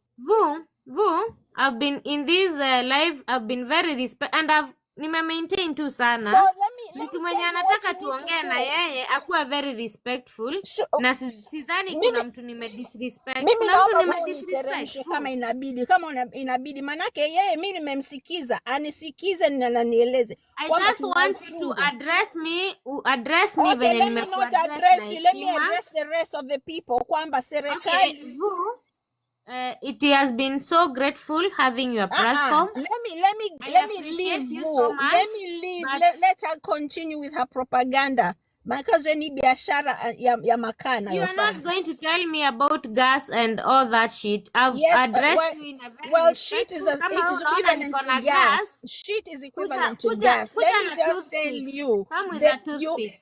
your business is Vu, I'm sorry. umeshika damu I've mikononi been here. mwako. I've been very disrespectful, but Vu, I cannot niteremshe, continue naomba for having a niteremshe, because conversation this is na not. mtu ako na feelings. Unaona kama akili, we have had a very good conversation. Hata blessings Naomba tuliletana Vu juu, but aniteremshe. You eventually know what you're we want doing. all It's of not that us you to do come not into know a what you're doing. You conclusion. know If mtu exactly what ananiambia you're niko na doing. gas, kama That is ameniweka blood gas, money. akuje That's afungue hiyo blood money. The mfereji ya gas government cannot. aitoe. You cannot keep Thank on you so saying much for about the having Vu. me. You If cannot I'm talk not about going the. to be You cannot addressed keep with on the talking respect about the. I'm addressing other people, I Vu am going to drop niteremshe so that you respectful. save your life. Na kuomba uniteremshe, abakia azidi kuuza nani makaa, manake haya ni Travel, makaa unauza. Travel Naomba Queen, we love uniteremshe. you. Thank you. Before we bring the next guest, Ruth, I have a question. Do you agree that whatever is happening, the trade and this kind of trade, and these are simple yes or no, because I want to give everyone a chance to talk. Would you call this modern slavery? No, Would you call it human trafficking? no. Okay, thank you very much. We're gonna keep on taking it from there. Let's bring the next. We have the next guest. Actually, the brain. Let's go back to you, and then Eugene Abroad is back. To connect. Favor. Oh God, Paul. Favor. Nyaje Buddha. And then Nelson, I've been very respectful for this life, sija disrespect. So even if we agree to disagree, right?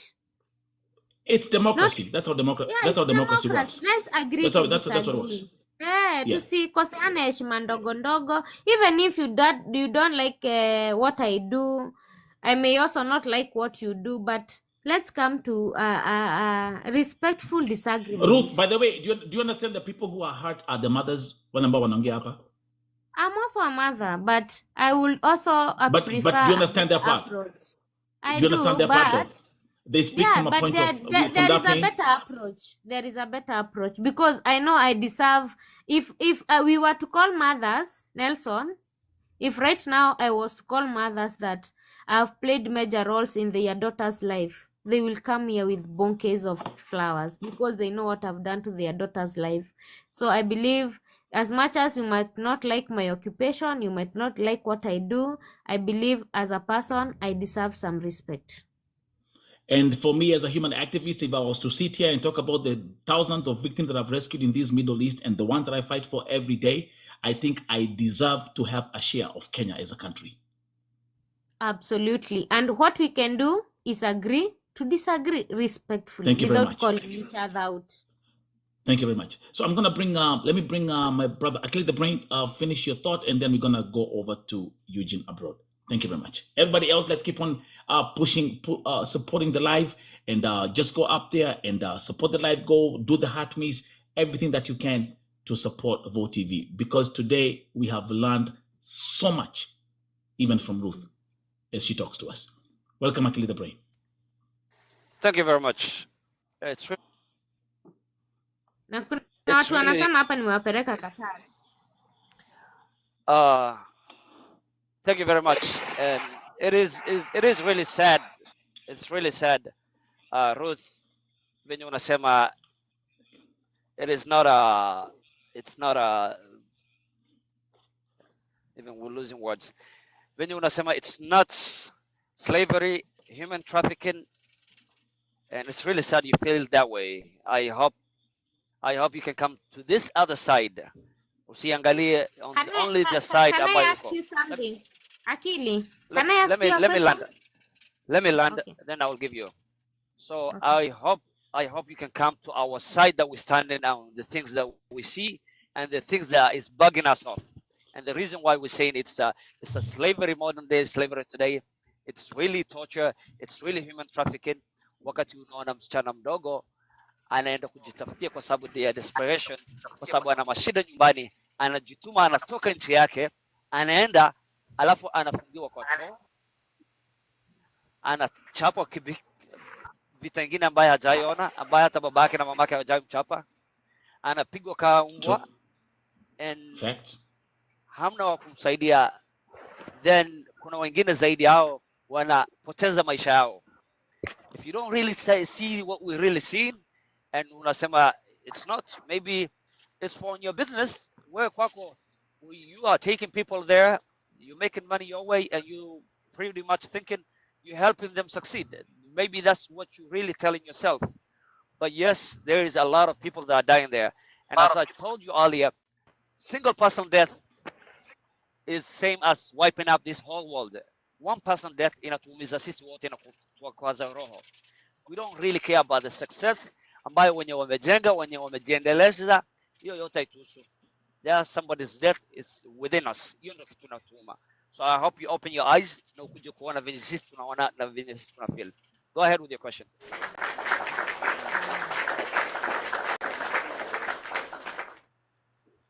Okay. Akili, thank you so much, and thank you. You've been very respectful. I just want to ask you a question.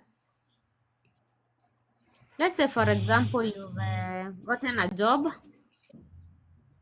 na umeenda kwa embassy, you have applied that job, maybe umepata hiyo kazi online without any agent, just by yourself, na umeenda embassy na umepata working visa na umeenda kwa hiyo country without any agent, and once you get there, maybe uanze kuteswa.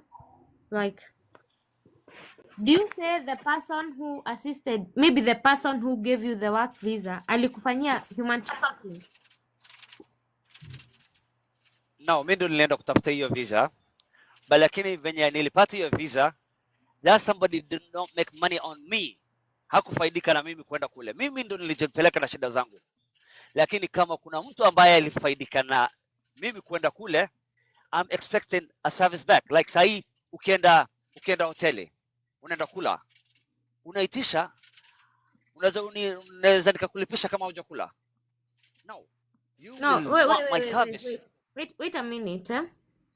Umepatana na mtu amekwambia kuna kazi mahali umeenda, but you paid for the visa, so eventually someone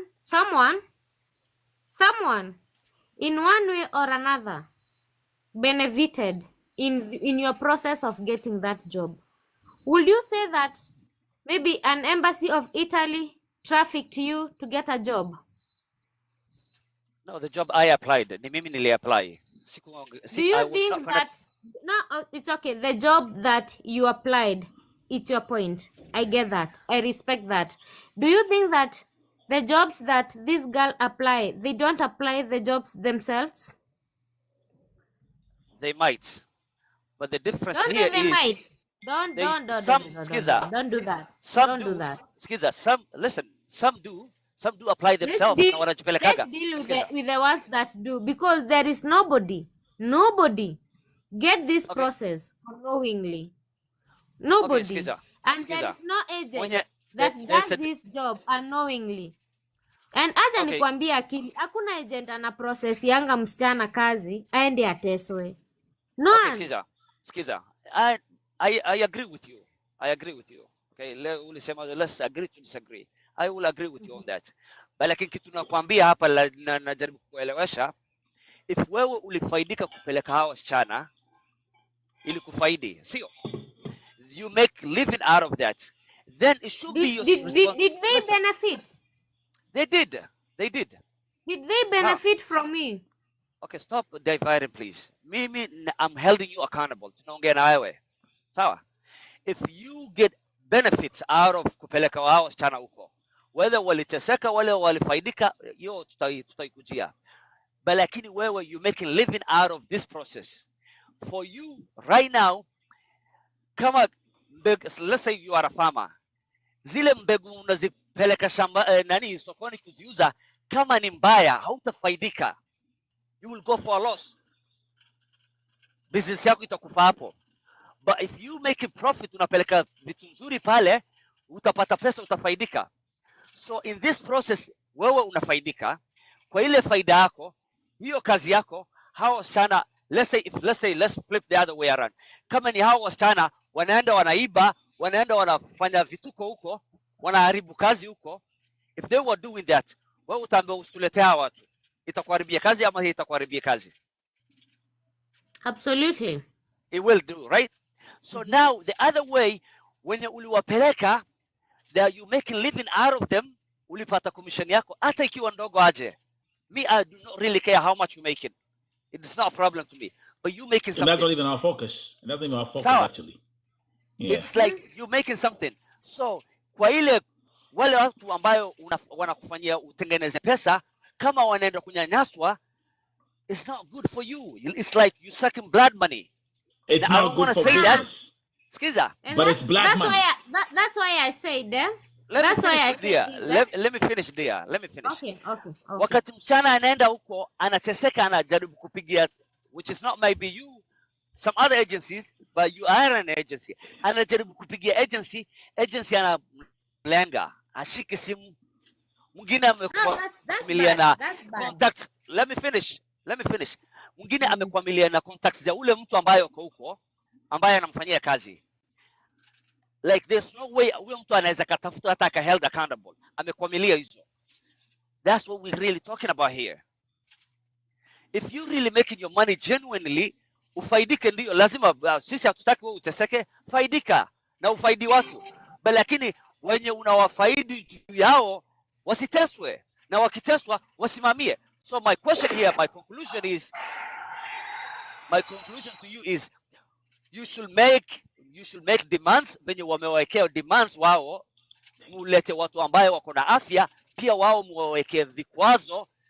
I say sahi nyinyi wote mlisema mko na organization, mnaweza boycott mkasema this year hatuleti mtu wote until mrekebishe hawa watu kuteswa. You can post for something like that. But I agree. but the I truth agree with but the that. truth I is like absolutely people agree. excuse that. And the reason why I'm saying that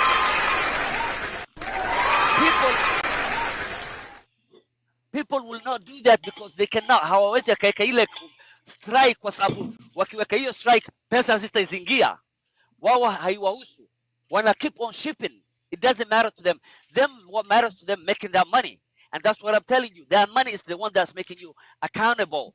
Hiyo ndo mimi sahihi na kukemea, hiyo ndo sahihi mimi na kupigia kelele, na hiyo ndo sahihi na kuambia lazima usaidie hao watu ambayo unafaidika na pesa yao.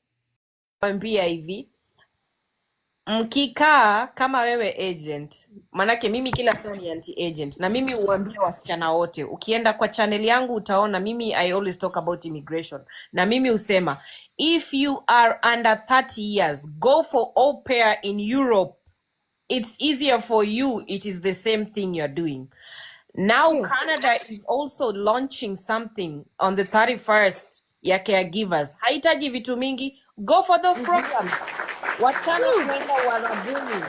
Unaona Missy, unaona even before you came in this live, mimi nilikuja hapa na nikawaambia, sikuwaficha, nikawaambia golf it is no longer the place you want to be.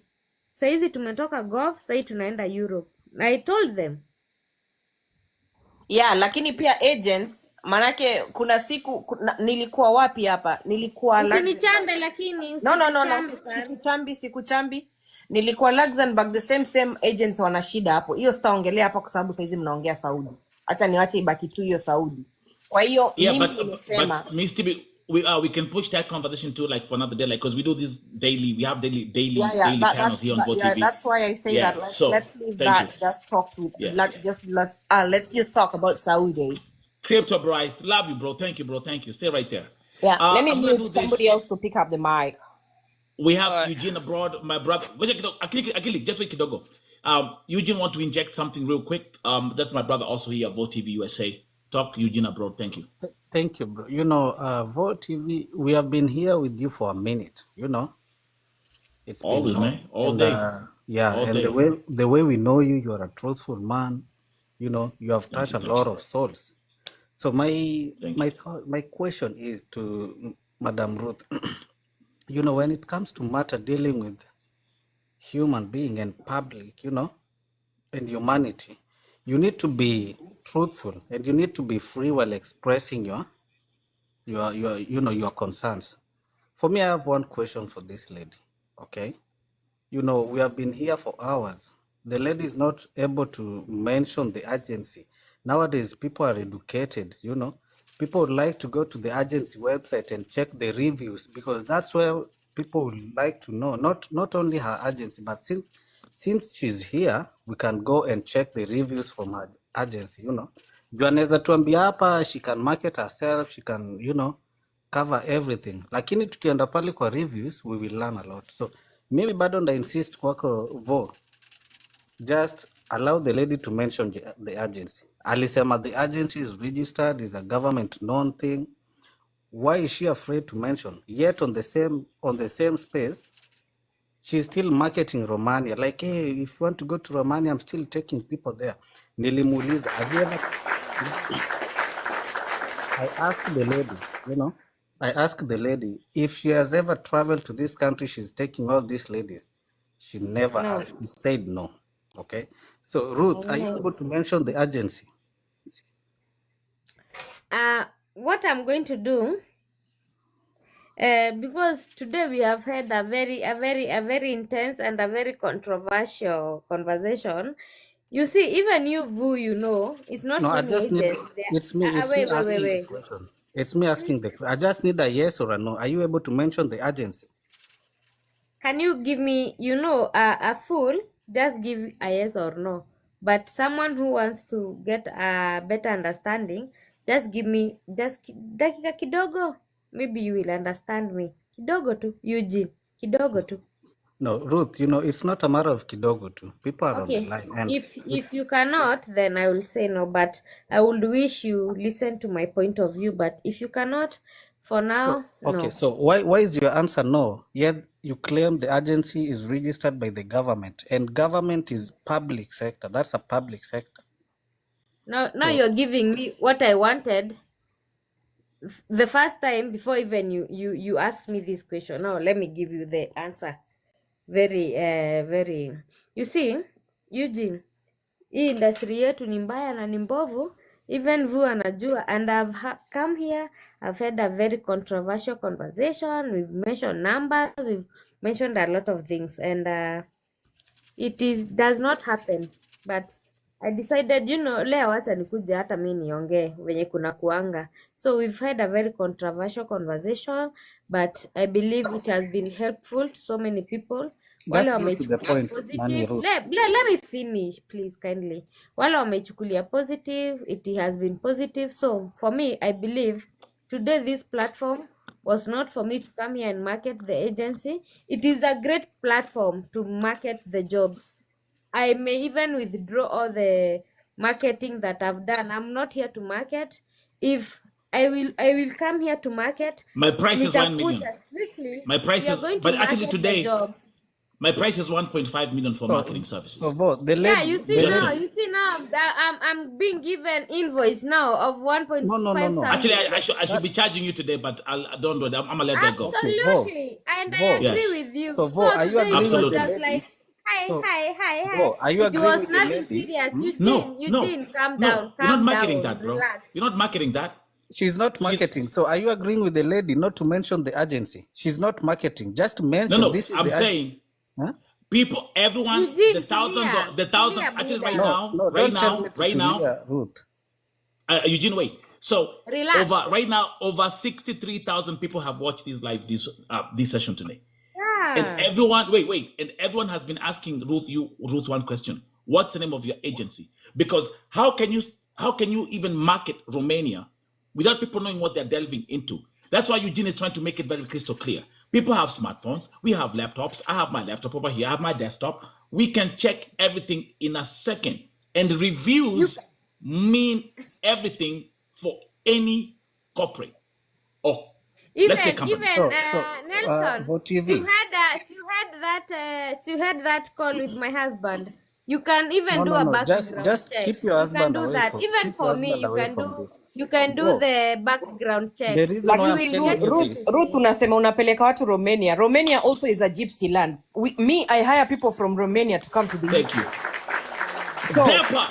Romania, let me tell you something about Romania. Hiyo just Romania a minute, umesema Missy. Romania, what are they Just a doing? minute, and then you will go on.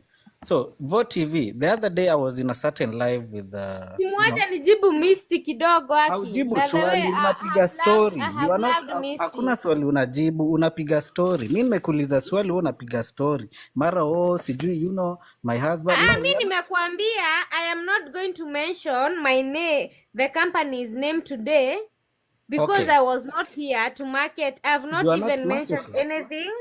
If we had, You're I've not not marketing. marketed. we I are was not. just here to catch up. Catch Listen, up. a good Eugene, example, relax. don't tell me to relax, Faith. You are not the one to choose for me what I say or if I should not talk. No, Sawa. but don't push So me you are the way just, you are I'm not pushing pushing me. you. You are just there to either say no or yes. I Sawa. said no, but you're Then still going. wait for another thing that I'm supposed to say. Nyamaza, Okay. acha kuniambia nini ati relax. No. So Vo, Yes, what sir. I'd like to tell these 200 and above people who are here, okay? Yeah. And I'm not sabotaging anything that Ruth is doing, okay? Don't mention Yeah. me then. Don't mention me. No, I have to mention. Kindly. If I have to Why? mention, since Have you are I the one on, mentioned you? you are the one Eugene, on the panel. You are the one on the I've panel, been very respectful. Mbona hii and I mbona am. uko na panel ya watu wako disrespectful No. hivi shwari? Ruth, unajua No. Ruth, if you are being It's asked democracy. something and somebody is flashing back to you, don't take it as a disrespectful. Okay, if you ask Eugene me a Abuland. question, I'm going to Eugene answer. Abuland. But don't come Eugene with that Abuland. funny Acha ni land. statement. So okay, Ruth, Uliza. Don't what I'd come like with that to funny. Ask me a question, but what I'd don't like come to with that tell funny what I'd like to question. tell these people who are here, okay? No, that's Yeah. a Yeah. statement. Why are you No. making a statement? I'm If not you're making a listen. statement, don't mention me Eugene, kindly. I I'm think not something is mentioning going on you. here. Respectful. If you're Okay. making a statement, hatujakuwa kwa chama. Eugene, finish your thought. There's something you Okay. said. There's something you Yeah, want to say, I'm saying Maliza. this to this people who are viewing, okay?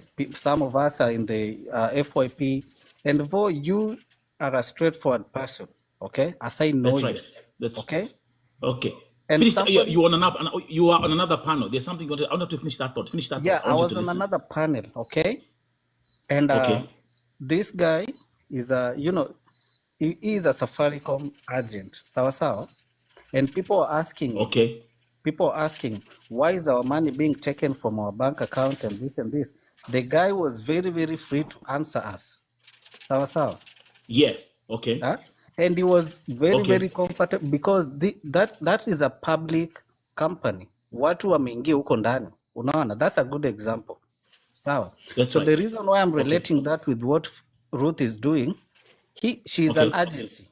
Okay? This agency deals with people. Si kitu ya nyuma ya tent, ni kitu iko nje. Amesema she's registered with the government. So she should be not marketing but able to mention the agency. Okay? Yeah. So mimi natakwambia wenye wako hapa. Kama huyu madam hawezi mention your agency, don't do anything relating with this lady. And I'm not sabotaging anything. Do you agree with that statement? Ruth, unmute. She's muted. So, Vote TV is about transparency. Vote TV is about accountability. No, unmute, Ruth. You're on mute. Okay, I'm saying, Eugene, just a minute. I'm saying I appreciate and I don't disagree with you. Even you, Vu, I don't disagree. But if maybe tomorrow we schedule another live na nikuje sasa Okay. when you see today it was a bit controversial. Hata wewe Vu unajua it was a bit controversial. My, For, I mean, so for it's nothing that today, I'm not used to. let's cool the ice. Let's itulie.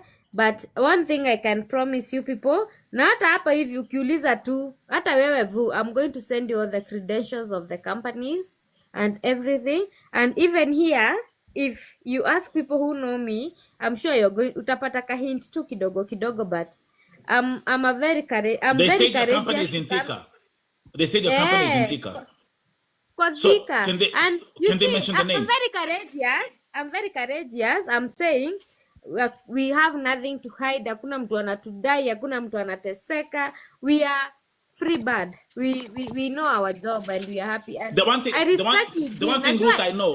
Najua Eugene anashangaa mbona semi company, but Eugene is let's speaking on have behalf of another. everybody. Eugene is speaking on behalf of everybody. Eugene is I speaking know. on behalf of everybody. I know. And that's why I Ruth, said Ruth because Romania, today it was Romania. a bit controversial. Let's talk another day about hizo majob. Today ilikuwa controversial. Na kesho msinitrendishe juu najua mume screen record aki. Ruth, let me say one thing. Ruth, let me say one thing. Number one, I know you like the way you're saying, okay, to relax, I'll have to come kesho. Ruth, I know I will not see you again. But I You want to say will. this. I will not see you again. But let me say this again. Let me say this. Why? You will. I know, listen, I'm going to give you the one credit. Today, you've spoken as an agent and given me Vote TV my credit. I do. And that one I do. is a statement because God operates in mysterious ways. Today, this is solid. Now, to all these, everybody here has really been amazing. Mazee tumekuwa na panel. Yaani kila mtu ambaye ameongea leo.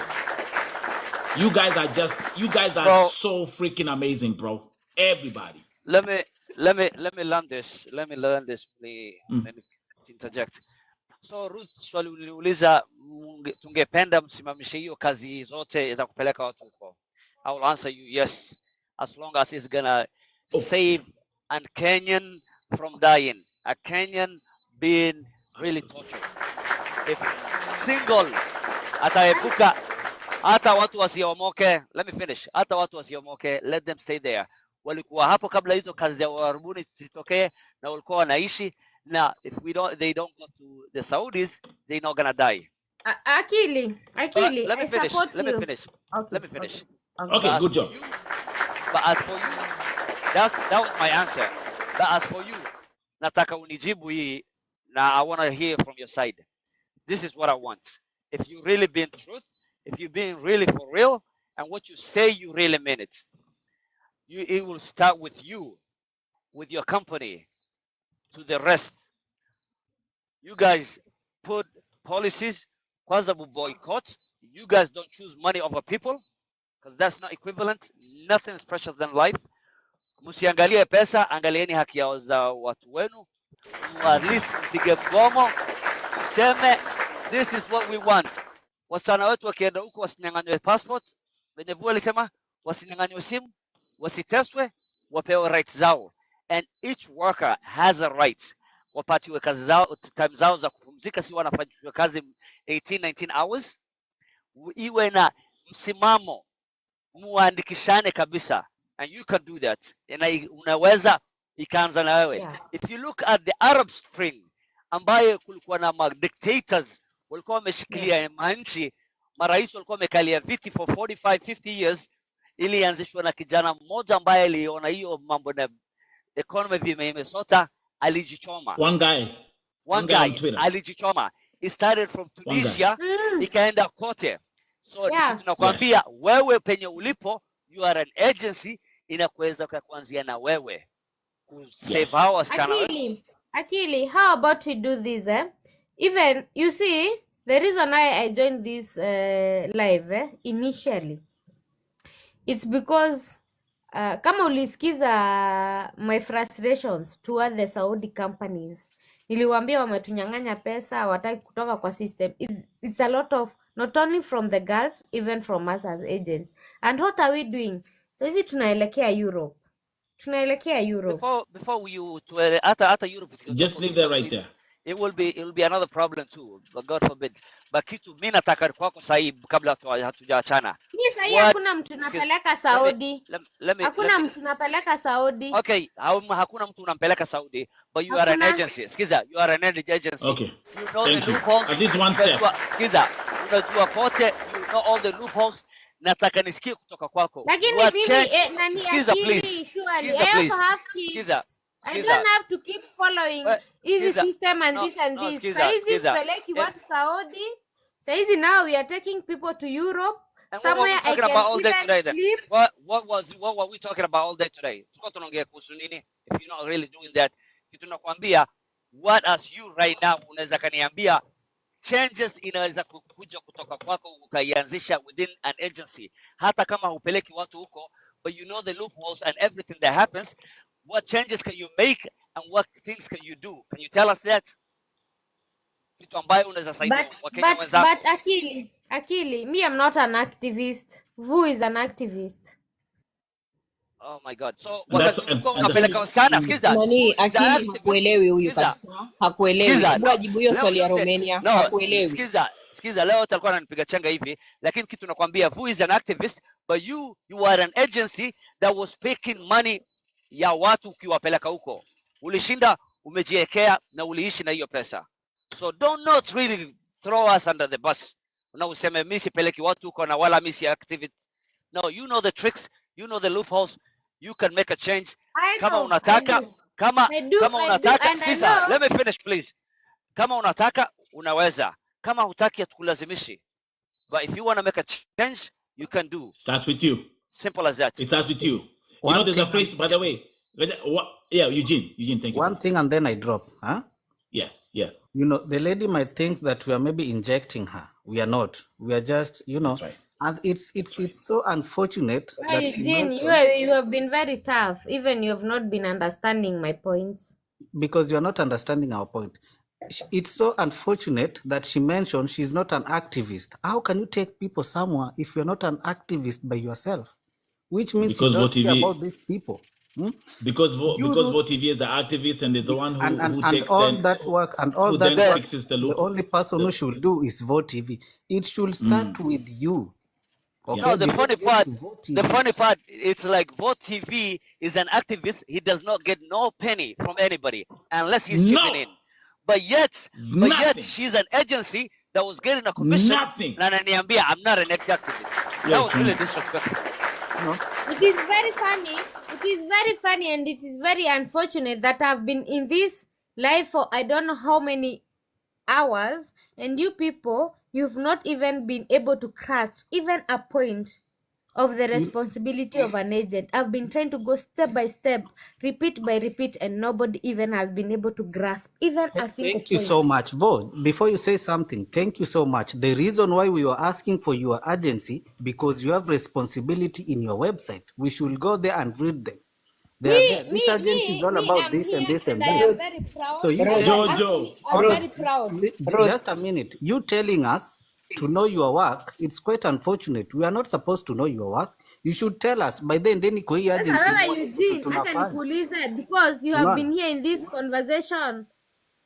You Ruth, all mi najua you kazi wanted yako to as an just know the agent. Nitakujibu agency. hiyo swali as an agent. Najua kazi yako, alafu uongele hiyo Romania na nikuambie kwa nini mnapeleka watu Romania na nikuambie wapi unapeleka watu Romania na wanakaaje na hizo facilities wanakaa zikoaje. Aya, endelea. Misty, Sasa Misty, wewe wait. ni Misty. wewe ni wewe unawapeleka, so wewe ongea Misty. Ongea. Okay, go check it. Wait. No. Misty, no. Misty is not going to talk about that.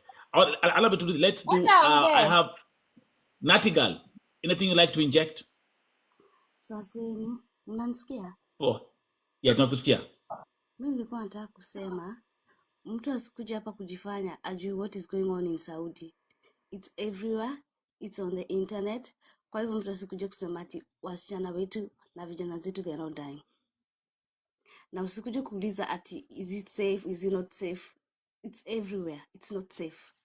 Na kitu kingine pia nilikuwa kusema, as an agent, ukipeleka mtu another country, it's your responsibility kujua huyo mtu ako aje, analala wapi, anakula nini, kama ako safe, unafaa kuingia naye. Sasa Ngoja kwanza. unaona kama huyu dem. Ngoja. Alafu Unaona tena, kama wewe Natty it's Girl. not Unaona safe. kama wewe Ngoja. haujasikiza, you have not listened to my points. Ngoja. You have Allow her not to been talk. listening. She's You have talking. not been She's listening talking. to Just allow her to nothing. talk. Okay. Alafu hii nini ya kwenda Romania, it's not safe. It's on the internet. I'm in Europe myself. Since 2006, it's not safe to go into Romania. Even Romanians, they're here, wanatafuta job huku, and I have friends from Romania. They have told me it's not safe. Na utuambi jina ya agent yako, why? The reason why you're not Eugene telling pushed us for the name that. of your agent is because umepeleka watu Saudi. Na unajua watakuja hapa waseme ukweli. That is the main reason why you're not telling us. Si ati kesho, kwa sababu unajua wanakujua. Sindio? Na hakuna mtu mwenye wakwenu ameenda Saudi. Wangapi wakwenu umepeleka Saudi, hebu tuambie. Na wakimaliza hiyo 3 months waseme okay, we are not safe. As an agent, unafaa kusaidia sister yako aje? Oh, good question. I didn't even think about that. She said she has taken people from her family. Mimi ni sister yako, nimeenda Saudi, si ndio? Umesema umepeleka watu wengi kwenu Saudi. Nikwambie, hey, you know what, Ruth? I'm not safe. Na nimemaliza 3 months. What are you supposed to do as my sister and my agent? Niambie. Wow. Nitakufaitia tu my darling. How? But you said you can't. After 3 months, you said you can't. You have no power. We have Don't not. We don't don't have contradict power. yourself, Ruth. Nani, So are you gonna fight for her? unajua kwa nini hana power? Kwa sababu huyo mtu ameuzwa karibu mara 3. She Hajui said, thank you, amenunua Miss. No, Missy, she nilisema. told us. She said why. I don't. We know we've been here for like about 5 hours now. Okay. So even if it's like your sister and you are the agent, you can't do shit because you're powerless. There you I'm go. powerless. Why are you Do taking you know other what I people can do? when you know you can't do anything after 3 months? When you know Do you even tell for them? your sister, you can't do the same thing. So Ruth, why are you taking your Ruth, do you brothers tell and them? Do you sisters tell to them? work in Saudi? When you know Do you it's tell safe, these it's guys not wakiwa safe. Kenya after 3 months? Listen, then that means wasichana wakiwa Kenya huwa hawaambiwi after 3 months wewe uko on your own, because how comes they realize No, they once are they not get to on their Saudi? own. What do you mean they are on their own? Because you can't help them as an agent. That's Because what you you can't said. help them if something happens. Do you give this information to them at school? How about the government? What government? Kama Bro, kungekuwa na What is your government, job? will What people is your go job there? as an agent? Do you know your job? You have a license, right? You said you have a license. I do. Okay. Let me give you an example. All right. I'm a nurse, right? I come You to are a Misty. nurse. Yes, I am. I'll come to Misty. Nimwambie, oh, Misty, you know what? Nelson akona heart attack and I don't know what to do. And I do have a certificate of a nursing. Like, you don't know what you're saying. Your You license have a should be license. provoked. You know what to do. Unless your license is fake Oh, and wait, you wait. don't know what you're saying. Wait. Okay, you know what she said? Your license, then your license should be provoked. Then Yes. the same rule should apply then to every agency in Kenya that is not able to take care of their own patients who are in Saudi. It should be provoked. It should be. Umesema wewe mwenyewe. Good answer. Amesema Jojo, simkuwe welcome. na kwani mko na hearing nini inaitangwa aje? I've said for us before 3 months if you call an agent na akwambia hawezi kusaidia, but then his license should be provoked before 3 months of your probation. Your contract with 3 So months you a month. are only focused on the 3 months. Umepeleka Lakini watu Kadamas wangapi don't Saudi work for wewe 3 juzi? months. They work for 24 months. What's up with the Aki other nyinyi 21 months? mko na hearing amnesia. Na wewe umepeleka watu wangapi what Saudi? is the lady saying actually? Unajua kwanza yenda ako so disrespectful. Hearing Sorry, revoked. Sorry, guys. Revoked. Okay. It should be Revoked. revoked. It should What be. Nani Vo, what I've noticed since we started having this conversation, it's like we're dealing with a broker, not an agent. Eugenie, No, that's no, they very own no. It's she. Listen, she's there, and the husband was here, and the husband also spoke. Come on. Because We'll go back from the beginning. They because said they own the company. Vo hata vile anajibu hizi maswali bro, she's out. Ama ni mimi nasikia zangu on my side. It's because unajua kwa nini unasikiza hivyo Eugene? I've Jojo, been how you doing, I've Jojo? been talking over and over and over again. Ninawaambia hivi. Let me make my final statement. Ninawaambia hivi. Mimi kama agent, msichana akitoka hapa, afike Saudi. Within 3 months, akiniambia ako na shida, mimi nitamrudisha. Hakuna expense hata moja atalipa. Despite the fact that nimemlipia passport, nimemlipia medical, nimemlipia good conduct, nimemlipia a lot of things. 3 Umemlipia ama months. amejilipia? Mimi hakuna kitu So yeah, they pay wanalipanga. because they get the money. They get the money from Later, yes. from their contract. Yes. So And it's, when I Na joined, within hizo 3 months, despite nimemlipia hizo vitu zote, na akose afike huko aseme aje, you know what? The way I'm seeing this my boss, hatuelewani vizuri nawe. Please, nirudisheni Kenya. Despite hiyo pesa yote umetolea huyo msichana, utamrudisha Kenya. Hiyo passport ataendelea kutumia for free. Hakuna pesa hata moja utamlipisha. Ni kama ulimtafutia passport for free. Si mtuelewange sometimes agent. Hiyo passport atarudi nayo Kenya, ni free. Medical ulimfanyia, anajijua mwili yake venye iko, ni free. Ako na good conduct, ni free. Aende tu. Si kazi na Ruth. wait Vu. I see your hand. I see, but Yeah. let me finish. Juu kuna ka misunderstanding kako hapa. So, huyo msichana umemtafutia good conduct, umemtafutia medical, umemfanyia everything. Inafaa, amefika Saudi. Before miezi 3 iishe, amesema hataki kazi. Si tunamrudisha tu Kenya. Na hakuna kesi utasikia. Lakini ikipitisha 3 months, mimi kama agent, sina nguvu. Hiyo nguvu, the power, inatoka kwangu, ina transfer, inaenda kwa ofisi, ama the employee. Sasa akifika mwezi wa 6, nataka tu muniambie ndugu zangu, huyo msichana nimemtafutia passport, nimemtafutia medical, nimemtafutia good conduct, nimemlipia ticket, kila kitu ilikuwa free, na ametumia almost 100,000. Amefika Saudi 3 months zile nilikuwa nimempea, aniambie kama hii kazi haimfurahishi, arudi kwao Kenya bila kumlipisha even 1 shilling. Amefika And then ameniambia nimekaa 3 months na mi naona hii nyumba yangu iko sawa, mi nitafanya job. Nimwambie sawa, wewe fanya jobs according to the agreement yenye hata agent ayuko yeye. After 3 months hiyo responsibility yenye nilikuwa nayo ya kumrudisha imetoka kwangu, imeenda kwa hiyo ofisi, imeenda kwa employee na imeenda kwa the labor attachee. Akifika 6 months aseme ai, huyu mdosi nilikuwa naona kama tutawezana, lakini saizi hatuwezani, wacha nipige simu kwa labor attachee wanirudishe Kenya. Mimi kama agent makosa yangu ni gani hapo? Nataka tu muniambie makosa yangu kama agent ni gani? And you want to come here and abuse agent and do this. Yani amuonangi kitu mzuri agent anawafanyianga.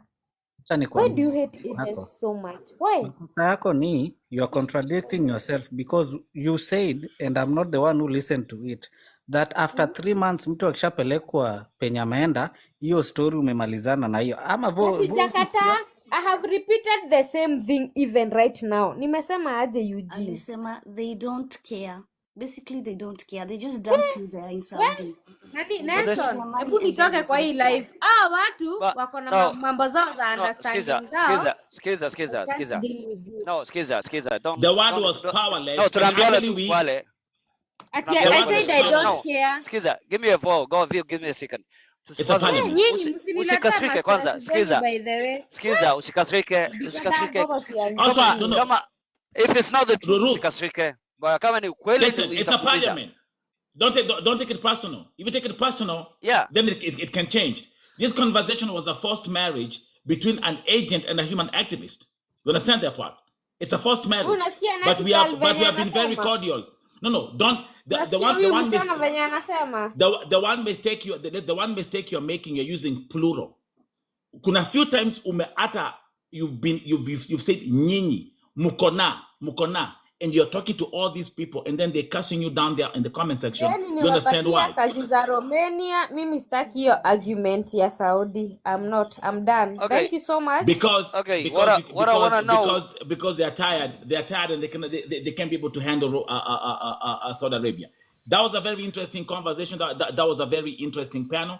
Let me tell you something. Now, these live live stream live yaleo will be on all 16 platforms on VoTV. That is VoTV, YouTube, Telegram, on my website, on all Facebook pages zangu. This will be streaming tomorrow.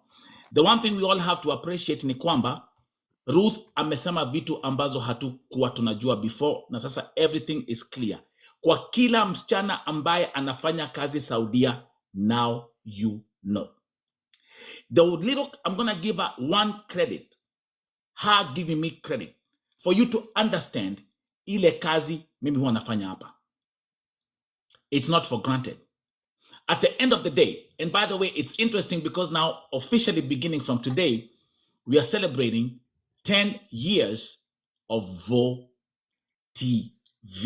I'm telling you, 10 years. So I want to say I love you. Hopefully now you understand. Ya kwamba the sacrifice I made for humanity and for these queens, I call them queens because they are queens. I've made a lot of sacrifice. I don't get a single penny for what I do. Matter of fact, I've dug into my pockets way too many times to solve problems. And also with the help of VoTV family.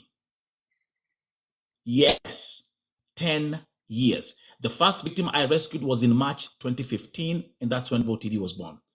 Maybe at that time, Seep, I'm saying this respectfully, maybe shitting in your pampers. And I'm saying that as a metaphor because I'm a rapper. So, 10 years. Asanteni sana. Misty, thank you. Oh, Akili the Brain, thank you. Natigal, thank you. Jojo, siseme kitu. I don't see that everyone there. Yeah. So the whole of March, Linda, we're going to be celebrating VoTV 10 years.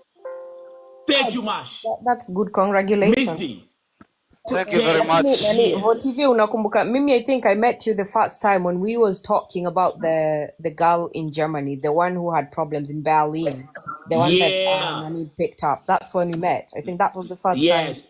Congratulations for the 10 years. Thank you. Mr. So Vu, if I can land this one thing, let everybody know our wasichana wote wajue the reason why wanaodichiwaga hizo simu zao hazipokelewagi, huyo agent alitumia pesa na hata kurudisha anataka pesa zake azipate. That's the reason why she will never help you urudi. So it's clean. They are powerless. Akili, they are powerless. And No, now they're you not understand. powerless. Akili, I'm sikiliza. saying Mtu akishapatianwa Yeah. na ukishalipwa hiyo pesa inaenda hivyo, yeye anachukua hiyo percentage. Ukichukua mtu kutoka kwa Mwarabu hakurudishi ile ile pesa amekulipa, anakuambia wewe ndio cater for all the expenses ambazo sasa huyo mtu atarudi nazo. Kama hautoweza wewe kama agent, hakulipi hela yako. Ndio maana wasichana wanabaki huko kama wanadidimia, wengine wanakufa, wengine wanateswa.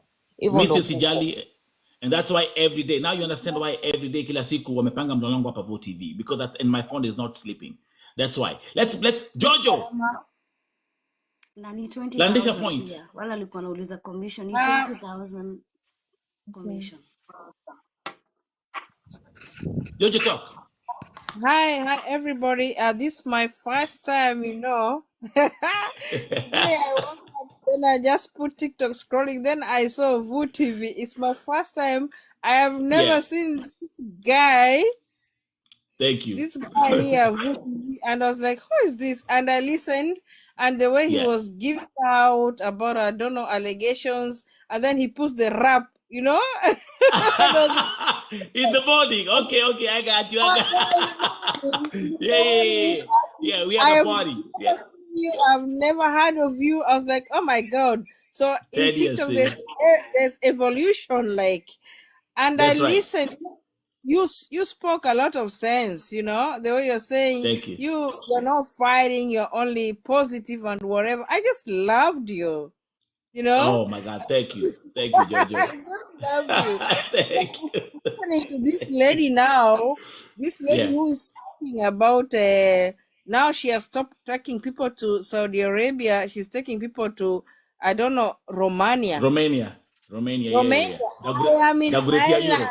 Romanians are coming to Ireland now to survive because Romania is poor. So how will somebody complain? That's what Missy was also telling. Everyone was. I tried to make her understand at the beginning when I said Romania need a greater Europe, and she thought that I was kind of disrespectful, but it's the truth. Listen, I'm a German citizen. I'm in the Republic of Ireland, literally. People from Eastern Europe are running to Ireland for economic development. That's Romanian, Polish people, Romanians, Lithuanians, Bulgarians, Lithuanians, all of them. So if somebody tells you in Kenya they are taking you to any of those countries, my God, run.